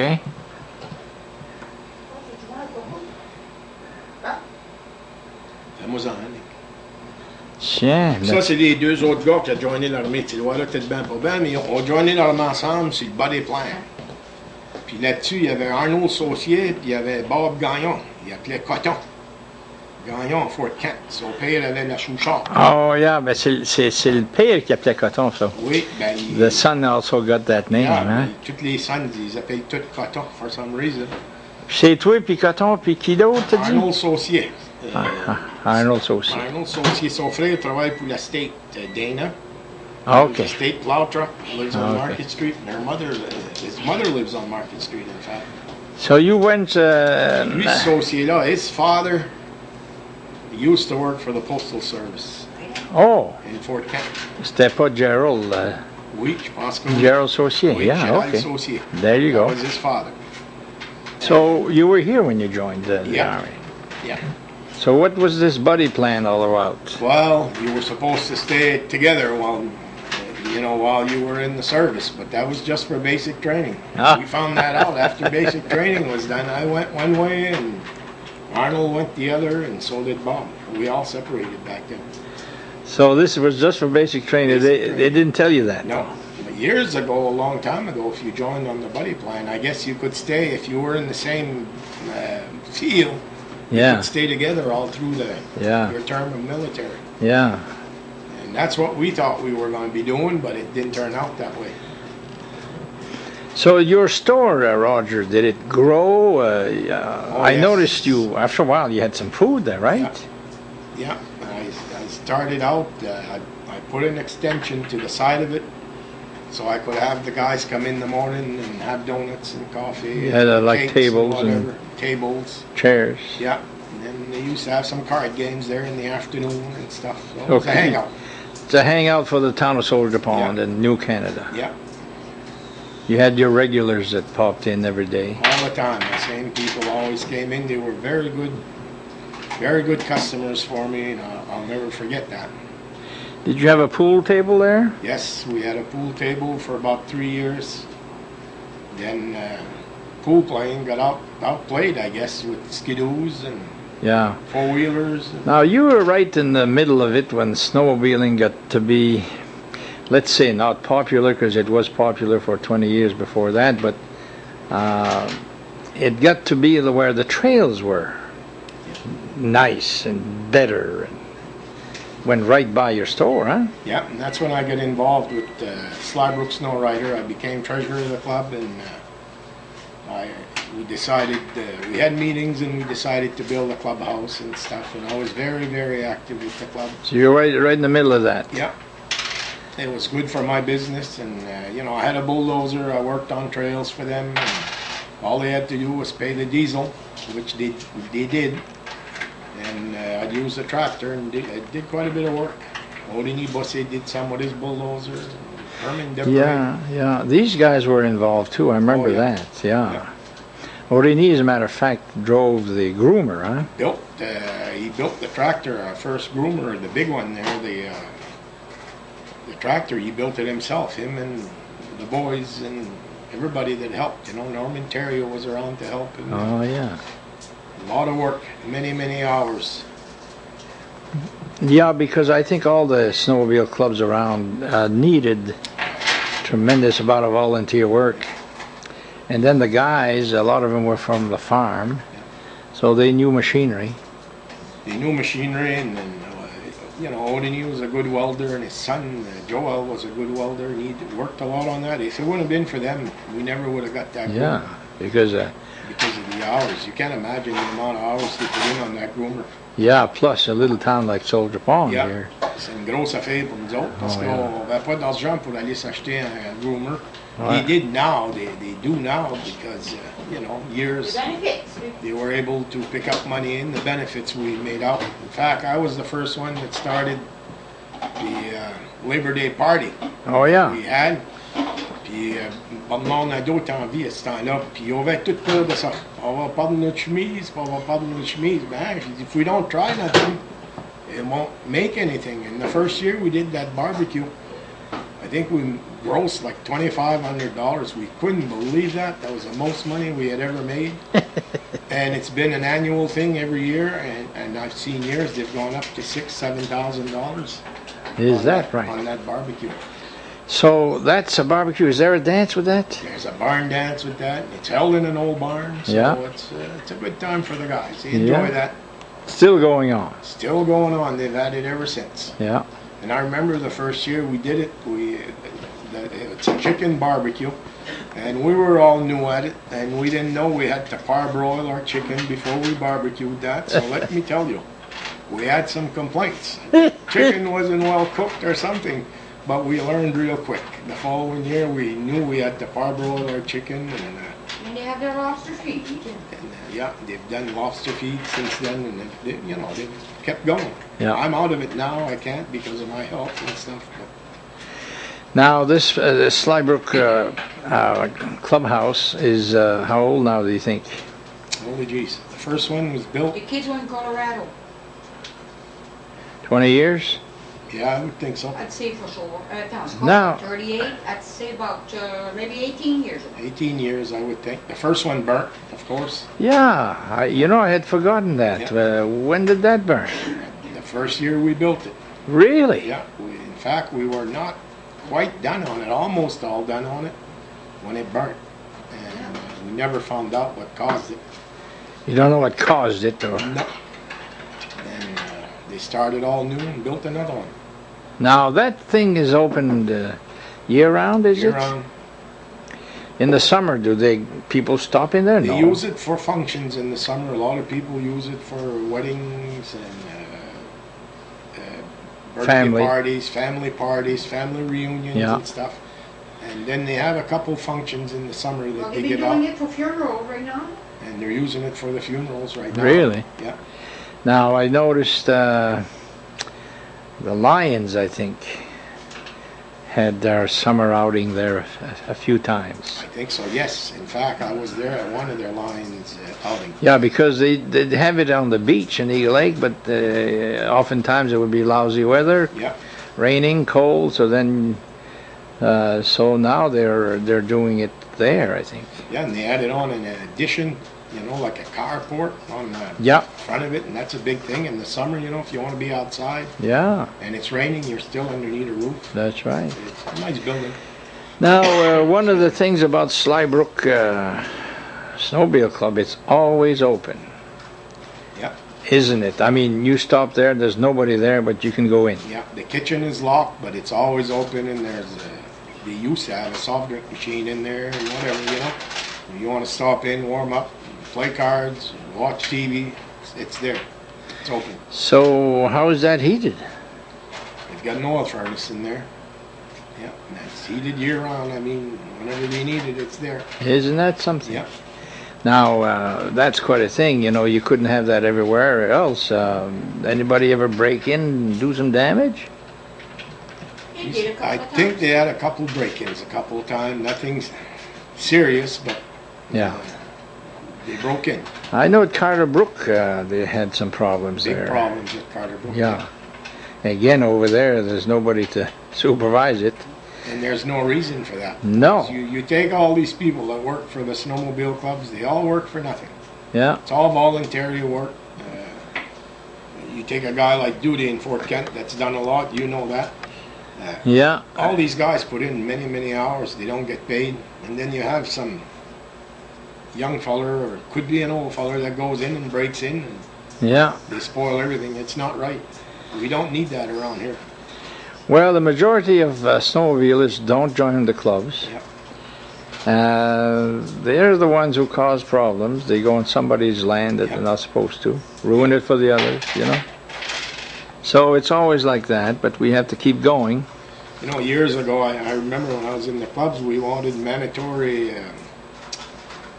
dues for a guy that would register his sled, and of course it never happened. The state of Maine never let it happen. But $10 or $15 for a membership, I think, is very minimal, and it helps the clubs. Yeah, in Canada there, we don't go there anymore because I think it would cost us about $450. Very expensive. I have a friend of mine that lives in Canada, and that's what he tells me. It's unreal. Yeah, I think New Brunswick's $200 and Quebec's $250. Yeah. We used to go to Rivière-du-Loup on a day trip, take off in the morning, have lunch at the Rivière-du-Loup, come back. And now it would cost us too much money, so we don't go. C'est une belle ride, la Rivière-du-Loup. Beautiful ride. Beautiful place. But, well, at least they've got the money to maintain the trails, but they don't have much traffic, I don't think. Rivière-du-Loup, that's my place. I used to go for Labor Day every year. I love Rivière-du-Loup. And je vais là, puis je parlais chez nous, là, quand j'étais à Rivière-du-Loup. C'est vrai? Je vois ça, puis je parle avec tout chacun, puis Tu connais-tu du monde là? je connais du monde vers là, puis j'ai fait business vers là avec des gars, puis I enjoy that. We go every year. Is that right? Every year we go to Still do? Your concept, didn't you? Yeah. So what, your business in the store, it just kept going and was good, and you made more money than you thought you would. Oh yeah, I never believed I would have made a go of it like that, and it surprised me. Un petit magasin. petit magasin. Puis les touristes l'été, c'était unreal. Is that right? Ah, j'ai vu des 4th of July faire au-dessus de 5 000 piastres le dimanche. Voyons Dans un donc. petit magasin de Maine. Ah ouais, il y a 4th of July, I think we went over $7,000 there Is that right? in one day. I couldn't believe it. Qu'est-ce que Ouais. ça n'a quasiment pas de bon sens? No, and we were 2 or 3 people working in that store, and we didn't stop that day. Let me tell you, it was crazy. So the traffic is good between Fort Kent and the Slybrook Oh, yeah. Road, là. Yeah. It's almost a lot of people from Fort Kent own camps there, huh? Yeah, a lot of people from Fort Kent, and a lot of people would stop in to buy their ice because the ice would last longer. And I bought an ice machine. I went downstate and found an ice machine down there, and I bought it. And I just couldn't keep up with just one ice machine. I couldn't keep up. I had to buy ice besides that and to keep going on the 4th of July weekend. Is that right? Yeah, especially if it was nice weather there, it was unreal. Holy crap. Well, you know, we see all these little stores and we think, well, gee, comment est-ce qu'ils font? But they are popular. Yeah, and a lot of people don't realize there's a lot of work involved in a small store. Well, you have like to that. be there all the time. It's 7 days a week, Yeah. and it's morning and night. I mean, you don't have time. That's one thing I didn't like about it, because I'd see the guys go out on the weekends, Saturday and Sunday. I couldn't. I was stuck Not at that you. store. I had to stay. It's like gas and go in Fort Kent. Yeah. That's a gold mine. Yeah. You go there and there's a line waiting at the cash register Yeah. to pay their bills. Yeah. Tu prends Alan Bouchard in Fort Kent. C'est Yeah. une place qui a bien fait ça. It's unreal, the business that guy does there, you know. Yeah. But you take Gas and Go, well, then they had enough people to go in there where they could hire people. I wasn't big enough to hire people to work. Yeah. I had part-time work, but Yeah. You had to be on top of it all the I was time. fortunate to have the kids, and my daughter-in-law helped us a lot. We'd want to take a couple days off, go to Bangor. I had a woman that would help me, and my daughter-in-law would help me, so we always was able to take time off and go to Bangor. That was our best time. That was our best times, yeah. We traveled. Yeah. So Roger, when you started the store, you already had a job at Loring. Yeah. So that was good. You said the wages were good? Oh, geez, yes, we made good money over there. We had medical insurance while we were working. Did you have it in the summer? No. Oh, no. It was the medical insurance, because we weren't full-time employees. Oh. In fact, you couldn't get a retirement if you weren't a full-time employee for the United States government. They wouldn't give you a retirement out of it. You had But to in be the full-time. in the winter you were full time. Yeah. You worked how many hours? Oh, geez, we'd work. We had 3 shifts there, so it wasn't too bad. We'd average 40 hours a week Oh, is that right? Yeah. Every week. every week. Were you called in when the weather was bad? Sometimes we had to stay longer to help out, and most of the time it was we had, like I said, the 3 shifts, and we were on shift at all times. And we'd be called in sometimes to do extra work. It seems like the whole town of Van Buren worked at Loring. The whole town of Van Buren. I said, Yeah. Yeah. Did you get a job there because of your service record, or? It helped. Yeah. Vietnam veteran, yes. If I wouldn't have been a Vietnam veteran, I probably wouldn't have got in. Because I had tried to get into Loring Air Force Base when I came out of the military, and I wasn't able to get in. Is that right? No. It was hard. Vietnam veterans had a hard time to find good jobs when they came out of Vietnam. Now, you mentioned that a while ago. Sometimes if somebody would be hired to be a couple of guys for the job, and the Vietnam veteran would end up not having it because they thought you were not stable enough. Is that it? A lot of times, yeah. I wouldn't hire this guy. He's a nutcase or something like this, and you know. So you were discriminated against I think so. all the time. I really think so. And all the people against the war. Yep. Now, in those years, that's when we got into the drug culture, too. Yeah. A lot of it in Vietnam, and kind of crazy over here. Much more than now, in a way. Yeah. The kids were all into that. And Yeah, and I think it came back from Vietnam. A lot of the guys that came back from Vietnam, a lot of them were on drugs. Yeah. Yeah. It didn't help things, No. But they were trying to drown away a lot of the problems they had, and that was one way of doing it, I guess. Now, you say you finally got some help with your post PTSD. PTSD. Now, how did that happen? Well, I had a guy that used to come to the store in Boulay, and he happened to open the Veterans Center up at the hospital in Caribou. And Gil Boulay, he was from New Canada. Oh, is that right? And he said, "Did you ever register for PTSD, or did you ever register for TOGAS, hospitalization?" And so I said, "No, I didn't know we could. We were not told to do that. We didn't know anything about that." So I started looking into it, and I registered with TOGAS, and I ended up going to the hospital in TOGAS and getting help through them. And it took me a while, but after we get in, it was there for everybody, but we didn't know about it. So, who did you meet there that helped you understand your flashbacks and your... Well, we had a doctor that's originally from Fort Kent here, Dr. Parody. He was born in Fort Kent, and he's a doctor in Togus. And he Still is? He still is. And I happened to see him on a few visits, and I talked to him. I had heart problems, and he kept telling me to get a civilian doctor to get some help. He says, it's good to get a civilian doctor to help you with a lot of your problems because it'll work faster through VA. And it did. And I thank him for letting me know that, But you have to go through their process, and it's slow. It's a slow process. But the service is good. Is that right, huh? I'm satisfied with what I get.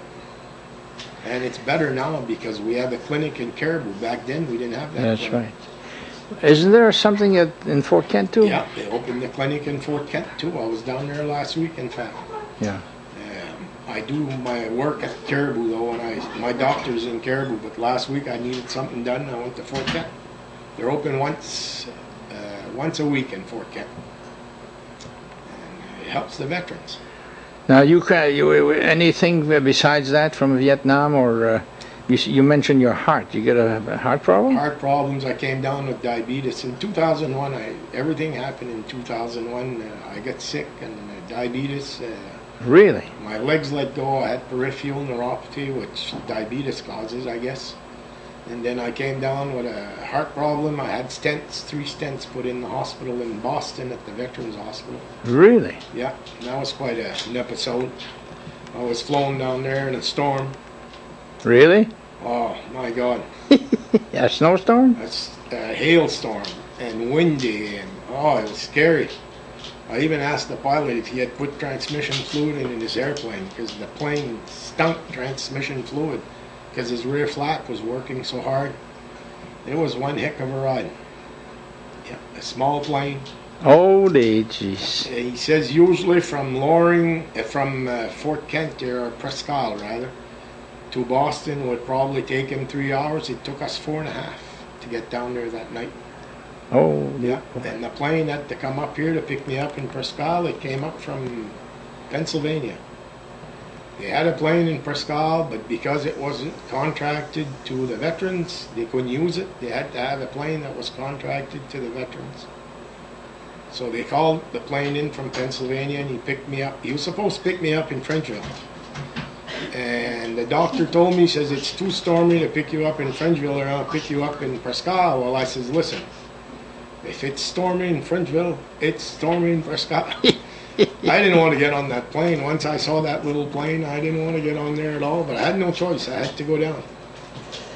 Ça pressait, huh? Ça pressait. I get there at 11 at night, and at 10 o'clock the next morning, I had 3 stents.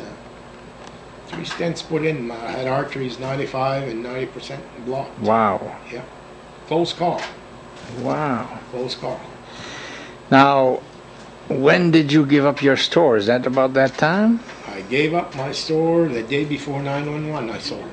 No fooling. Yeah, 2001. I remember the next morning I went in to check on the young feller that had bought it to see how he was doing, and I saw the second plane come in the towers. So I'll always remember the day I sold my store. Holy mackerel there. And then I had stayed with my plow trucks. I had some plow trucks. I was doing snow removal for the town of New Canada. And I was going to keep that for another 3-4 years, but I was unable to do that because of my health. I had to sell everything I had. So, was your heart problem after 9/11? Yeah. Yeah. They had checked me prior to that. They knew I had something there, but they didn't think it was nothing serious. And I started in 2001 to get an appointment to go down to Boston, and I could only get an appointment June of 2003. Holy gee. And in April of 2003, I was planting an apple tree outside, and I had a stroke. And they had to fly me down to Boston that night. You had a stroke? Well, it's a slight heart attack. They claim I had. En tout cas, hein? Oui, ma femme m'a trouvé à s'emmener de l'ouvrage, puis I was sitting down on the ground, puis je sais que tard. J'ai dit, je pense mes halines muscle. That's what I thought it was. I didn't think it had nothing to do with the heart, but it was. But I'm doing better every day. It's getting there. Yeah. It's getting there. So, your store, did you miss it after you let it? Well, you were getting sick there, huh? Getting sick, you know, and I thought I would have missed that big time. But after we got out of there, I was happy I was out of there. Yeah. Because you get burnt out in a place like that. And I remember talking to Ernest Roy that had stores in Eagle Lake. And Ernest used to tell me, Roger, 10 years in the store, and he says, you move along to something else. And he was right. We stayed 15. But the most thing I missed was the people. I loved talking to the people, and of course I was a good storyteller, and we always had jokes going on, and then we had the Republicans and the Democrats, and it was quite a show some mornings. Yeah. Little town, you know. Little town politics there, let me tell you, we had some good times. And you know who's what and who's a Republican. On savait qui était républicain, puis on savait qui était démocrate. De temps en temps, tu pouvais les... Oh yeah, we could rib the right one, let me tell you. A lot of mornings we'd plan it ahead of time before he'd come in, so when he'd come in, he'd get bombarded. And sometimes I'd say, I wonder why this guy keeps coming back here, you know, 'cause we're always on his case, you know, because he was a Republican. But we had a good time. We was always good friends. Usually in the valley here, Democrats outnumber Republicans. Yeah. You have a few in each town, that's about it. Yeah. We had good times. Now the snowmobile business there, I remember this was a perfect place to stop and gas up. Yeah. You must have had a lot of traffic, huh? Did very good with the snowmobilers. I can thank them for a lot of the business I had in the winter months because it kept me going.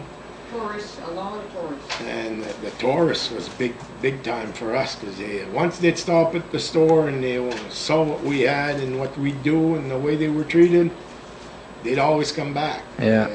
They needed work to be done on their sleds. I'd let them go in my garage. They could work on their sleds. They could do anything they wanted to do. I used to do the same thing with motorcycle riders. I had a group that came out from Rivière-Bleue an année, and they had motorcycle problems. I let them bring their bikes in the garage. They never forgot that. They always stopped in after that to see me and talk to me. Yeah.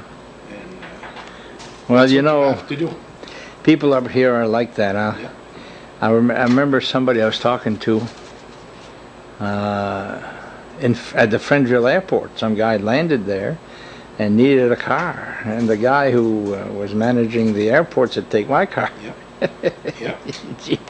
He never did that many times. People that would come up and break down at the Birchhaven campground. Hey, I've got a spare car. Use my car. They couldn't believe that. Yeah.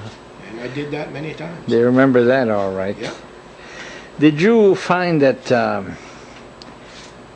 winter was more busy than summer, or must have been summer for you, huh? My summer months was a lot better. Yeah. Yeah. Because of the camps there. Because of the camps. And, once you got your regular customers, you treated them well, you'd get them back. Yeah. I mean, they kept stopping in, and that was good. And any time that you needed something and you were on Slybrook Road. Open at night, late too.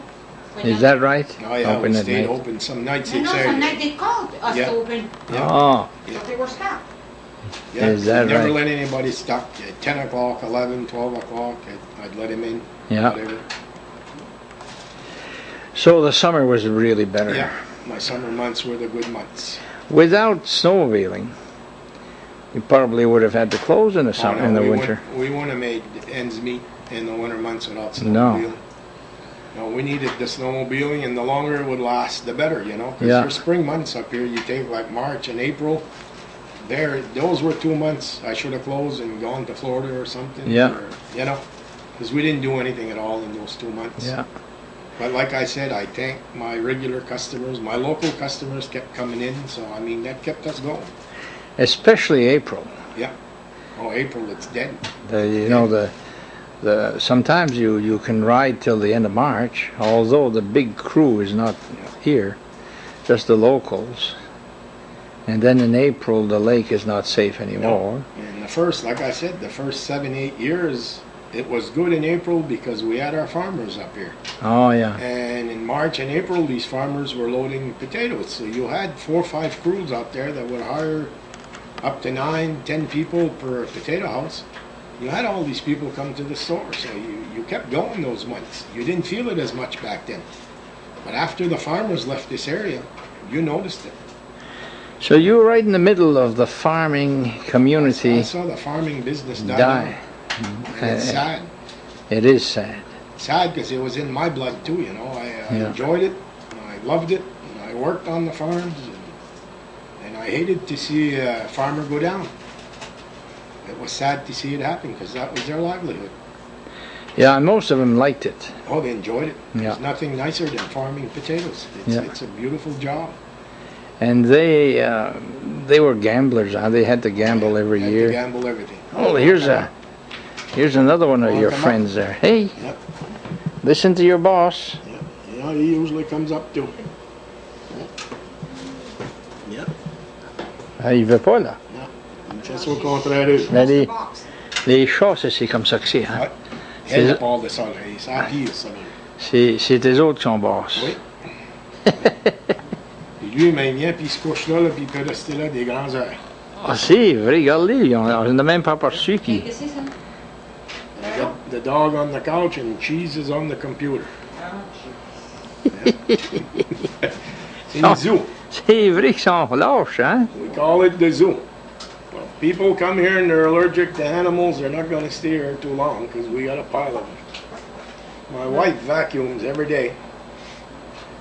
Pense bien. Ouais. Comme moi, ça, t'es ce beau chat. My son, and when I sold the store and he moved down to Alban, next to Alban Bouchard, he bought Charlie Bouchard's old house. He brought that cat with him.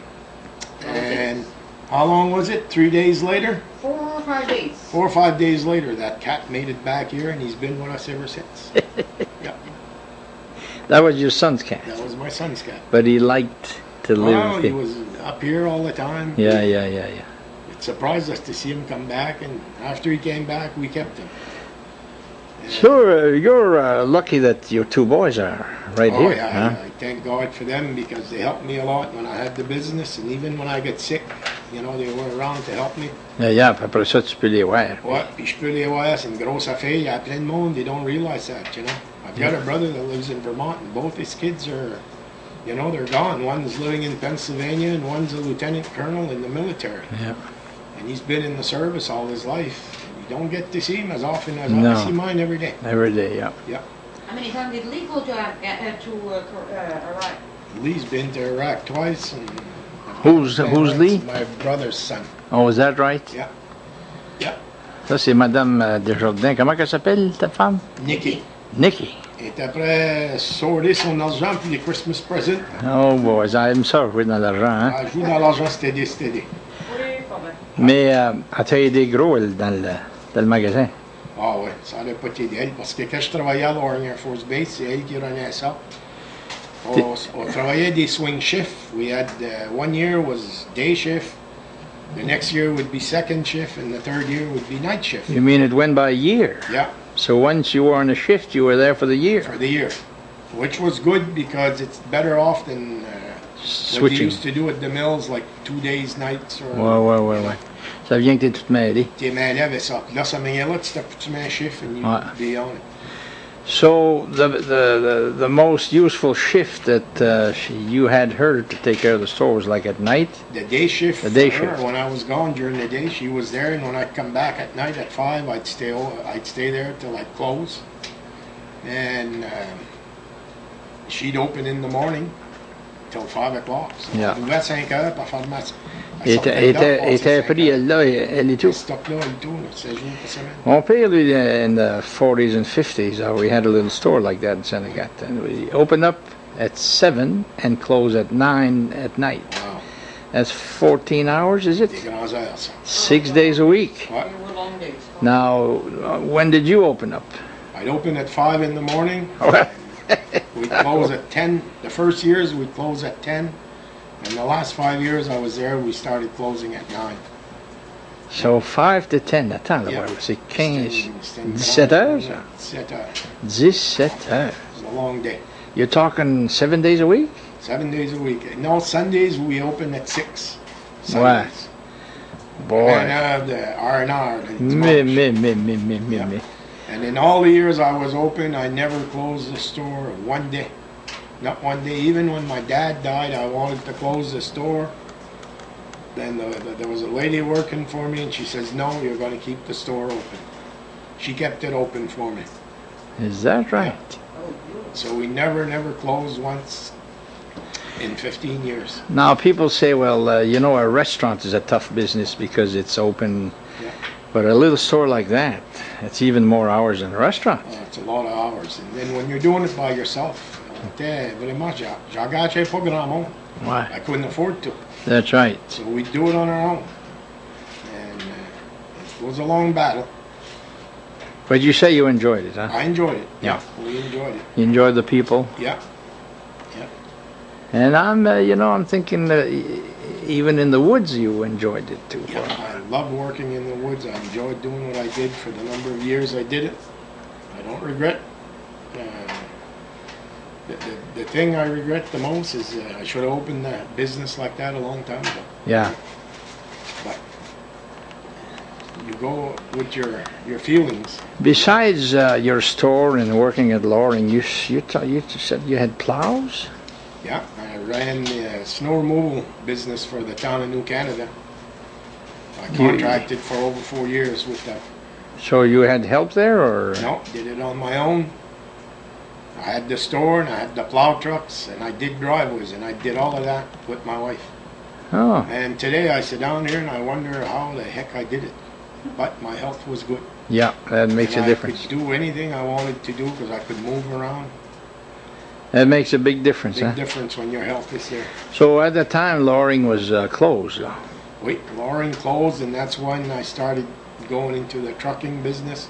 Just the store on its own, it would have been a hard sell for us. We needed two things to keep going. Yeah. So I started going into the trucking business a little bit. Nothing big, but a little job here and a little job there. And eventually I got the snow removal contract for the town. And I enjoyed doing that. Yeah. But that's a big job. Yeah. Long hours. Long hours, and I think that's when I started having heart problems because you Yeah. always have that on your mind. The stress. It's a very, very stressful job. Yeah. The people that run plow trucks there, let me tell you, they earn their paycheck. And it's hard to satisfy people, huh? Very hard. Yeah. Very hard. Ici qu'il est, comment ça qu'il n'est pas venu faire ça? Yeah. Oh yeah, it's unreal. It wasn't too bad here in New Canada. I never got too many complaints. A couple people, they were always the same. But you do your job and you're gonna end up okay. This reminds me of the snowmobile trails. The people who complain the most. Are the ones that do the least. That's right. They never pay their I know dues. that. A lot of them never pay their dues. Never mind. Yeah. And don't do anything to help. It's sad to see that because there's so many snowmobilers out there that don't pay their dues. And there's a lot of snowmobilers that don't register their sleds and they ride them all winter. They get away with it. So It's Yeah, they'll pay $10,000 for a machine and then complain for $25 for for a membership. And that's peanuts. Yeah. Peanuts. Well, Rog, I'm glad that you invited me to your home.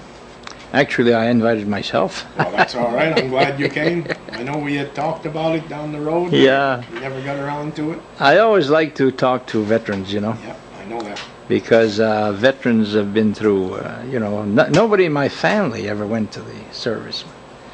My father was called in 1945. He was 35 years old. And he just got out of it. Yeah. And the rest of us, we just never were at the right time or the wrong time at the wrong place, whatever you want to call it. I understand what you're saying, and I've got nothing against that. But it's quite a thing to be on the firing line there. And Vietnam was a very unpopular war. It still is today. But today you see the veterans getting treatment. Well, I'm glad to hear that, because we hear the other way, that they're not getting. I'm satisfied with what I'm getting, and I think it's going to get better. And Vietnam veterans, you take a guy like Galen Cole in Bangor, that's done so much for the veterans down there. I was down there to one of his events. I don't attend these events too much. I don't do that. But I did last year. I went to one of those events in Bangor. What's his name? Galen Cole. Galen Cole. That's from Cole's Express. Cole's Express. His dad used to own Cole's Express. Yeah. And I was amazed at what he did to the veterans down there, and the show he put on down there. And he does that every year. And he's doing it just because it's Galen Cole. I mean, he likes to do that for the veterans. Like you film the veterans, you don't get paid for that. No. And I've watched a lot of your interviews on TV with the veterans, and you do a good job, and I appreciate that. And that's why I volunteered for this, because I don't like cameras myself either. Well, it's hard to be in front of the camera. Yeah. Somebody was saying there, I've heard it several times, that I should get in front of the camera. You should. Yeah. You should. It's much nicer in back of it. Yeah, because the veterans of World War II that I interviewed in 1995, that's 13 years ago, I think I had interviewed 12 and 10 of them are gone. Yeah. Pas drôle, ça, là. Il en reste quasiment plus, tu sais. God, Roger Bouchard is a Vietnam veteran, and he belongs to the Vietnam Veteran Association. He gets a paper, Vietnam Veteran paper, every 3 months. Magazine. And you should see the number of veterans that are dying at 59, 58, 60, 61, 63. There was over 100 of them last month in the paper, and that's every 3 months like that. That's young. That's young, and it's only those that belong to that association. Oh. You take a guy like James Lamore, didn't belong to that, and when he died, he didn't come up on that paper. Oh, yeah. So you take only the people that go in that paper belong to that association. It's scary to see that. Yeah. It makes you wonder, what's going on. Yeah. And they're dying young. Were you left with any feelings about the people of Vietnam, let's say? I know some veterans, you can't even look at them because some of them were their enemies, but then... The people, South Vietnamese people I was around and we worked with, I've got nothing but high praise for them. Good. And the South Vietnamese people were a very, very hard-working people. I remember the first day when I entered Cam Bay and we went to eat lunch. There was a woman there washing pots and pans that were so dirty it didn't make sense, full of grease and stuff, and it was like 100 degrees out there. And this woman was probably in her 60s. She was trying to earn like $3 or $4 a day that they were paying her back then. All these people that worked for us, they didn't make big dollars over there, but they made enough to survive. Yeah. And the North Vietnamese, well, I never met them, and I imagine they're probably the same kind of people. They were fighting their war like we were fighting ours. Yeah. So, I mean, if you meet one another, I mean, somebody's going to die. Well, look at the Japanese, we're great friends. I know. But during World War II, I'm telling you, it was awful. And I think we're great friends with Vietnam. Yes, right now we are. In Yeah. fact, last year I was sitting with a bunch of guys and they started talking about hats, where they were made. And I had a Boston Red Sox hat that I just paid $22 for. And they were saying their hats were made in Thailand and Taiwan and China. Well, I said, I guarantee you my hat's made in the USA. And I took it off my head and it was made in Vietnam. I just paid $22 for a hat that was made in Vietnam that probably cost maybe 50 cents over there. So they laughed, they enjoyed that. But it goes to show where our economy is going. Yeah. It's going overseas. And that's not right either. Yeah. Oh yeah, and we're suffering for it, huh? Very much. Even our cars and. Very much. Geez, sometimes I read an article about our ammunition. Yep. Is made in China. Yep.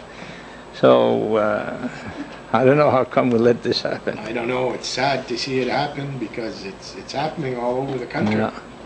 Right now we don't know where we're going. No. Right now, that's for sure, and I hope it turns around. I think the free trade agreement needs a lot of work to Yeah. be done on it. Yeah. Right now it's working against us. It's not in our favor at all. Yeah. Because, you know, we can go in Canada and cross $250 worth of merchandise, and the Canadians can only cross $25 worth of Yeah. merchandise. So I don't think that's fair. Can you imagine laws like that? It's not the right kind of laws. And what is this something we can't buy in Canada there? I knew that I wanted a pizza one time, and I couldn't buy a pepperoni pizza because there's beef in it. Beef, anything with beef, but now you can cross it. Yeah, I guess so. Last week I was across and he said you can cross all the beef you want now. Yeah. Well, the pizza guy went out of business, so it's too Oh, he late. did? Yeah, yeah. Jean-Claude. Is that right? I didn't Jean-Claude know that. is very good pizza Oh, over there. darn right. Yeah, And, good friend of mine, John Claude. Is that right, huh? Wait, And he's, you know, I didn't know he that. couldn't sell his stuff to the Americans. There's something else now we can't cross. There's some silly thing there.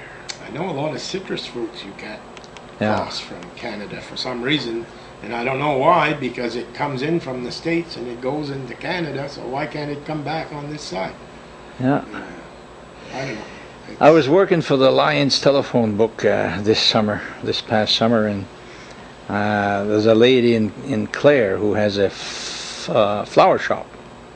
Always took ads from the Lions Yep. telephone book. She wouldn't this year because she can't cross Flowers. certain plants or flowers or some damn thing It's unreal.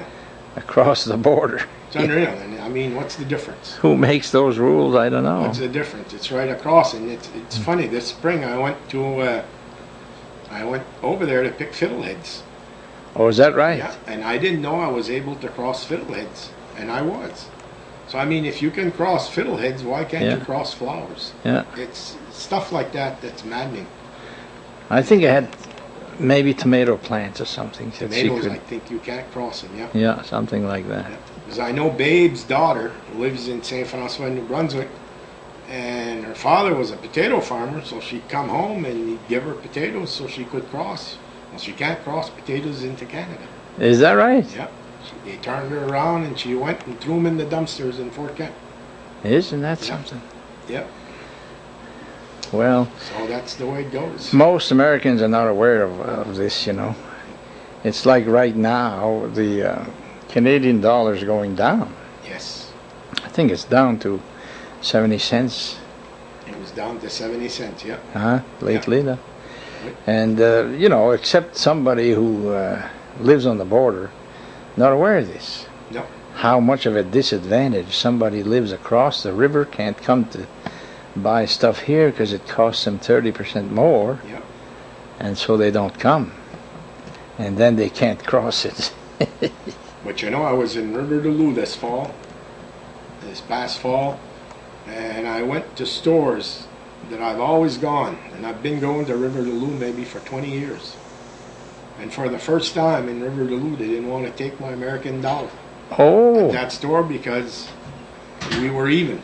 yeah. Dollar was dollar for dollar, and they didn't want to take our American dollar. She said she'd take my credit card, and I told her, I says, if my American dollar's no good, my credit card's no good. So I didn't buy anything. And in fact, we stopped at a restaurant that we always eat. And we were informed there too that we couldn't pay with American money. Isn't that something? And he had always taken my American money over there. So, That's a bad sign. bad sign. Well, thank Well- you, Mark, for everything. Yes, well, you've got a nice bunch of pets here. It's my family. Now that's a, what kind of dog is that? German. Huh? German Shepherd. German Shepherd. Yeah. I almost said it, but, He's 3 years old. oh, is that right? Yeah, We always had a German Shepherd since we got married. Oh, is that right? yeah, And two of them, one of them lived to be 16, yeah, and Sheba passed away 2 years ago. She Yeah. was 11 now. yeah. Then my Chow. Remember your wife bringing, Oh, she yes. used to bring the grandkids. Yeah. They wanted to Oh, stop, yeah. see my Chow. It was at the store. Yeah. Yeah, Looked like a lion. That's gone now, huh? They're Yeah, gone? he died, yeah, He 2 died, years 16 ago. and a half years old. Yeah. Yeah, we usually... Så jag fick oss negeri då. So how long you been married there, Nikki? 38 years. 38 years, huh? You've done your share to Oh, God, yeah. keep the family going. Yeah. Well, thanks a lot, Roger. Thank you, Mark. And good luck to you, and thank do you a good for... job with the veterans. You do a very good job. Well, you did your share in Vietnam, chum. Thank you. Thank you very much. Yeah, these, before we go, there are these animals that you have, the samanche, huh? Oui, ça mange à plein. Un gros tapon. Do you feed them leftovers, or No, it's all dog food. They're the best. They got pedigree and... is that right, huh? Oh, yeah. And how much money do you think you spend a week on? Spends between $50 and $60 a week for dog Is that food and right? Cat food. Cat litter. Damn, right? Unreal. It's unreal. Yeah. It costs more to feed the animals than it costs to feed us now. Oh, no. We pay less for our groceries than the animals. We're nice and fat. We're doing all right. That means we're well fed. Yeah. These Well, animals don't suffer. They're well taken care of. Let me- Well, you're that it, though. Right? We're nice and fat, let me tell you. Thank you very much. Yeah. You're welcome. Happy New Year. You too, You guys. too. Merry Christmas. Okay. I'm gonna feed you. I'm gonna feed you. Now you're saying, Roger, that this is something you made? Yeah, I made that in that piece on the far right. I made in Togus. Which, Projects that you mean this here? this moose thing there. You know who made that for me? George Canan that made that for me, and he took that piece of log at the end of Eagle Lake. Oh, that's a log. The piece of wood there comes from a big stump, Ah, and he had the moose and stuff, and he put it on there. And the Vietnam Memorial over there is something they make the veterans do in Togus when they're in the hospitals. So anybody that donates like $5 to the disabled veterans, oh, that's what they buy the veterans. They buy them gifts that they can make. Moccasins, that's a memorial. They've got all kinds of stuff. oh, that's very It's to keep nice. that veteran occupied when he's in the hospital. Okay. So I did when that myself over there. when we're asked to give to the disabled veterans, we Disabled should. veteran, that's what a lot of that stuff is. Every night they come in and they'll give a project to a veteran that's having problems. Building projects and stuff. Yeah. It's nice. They do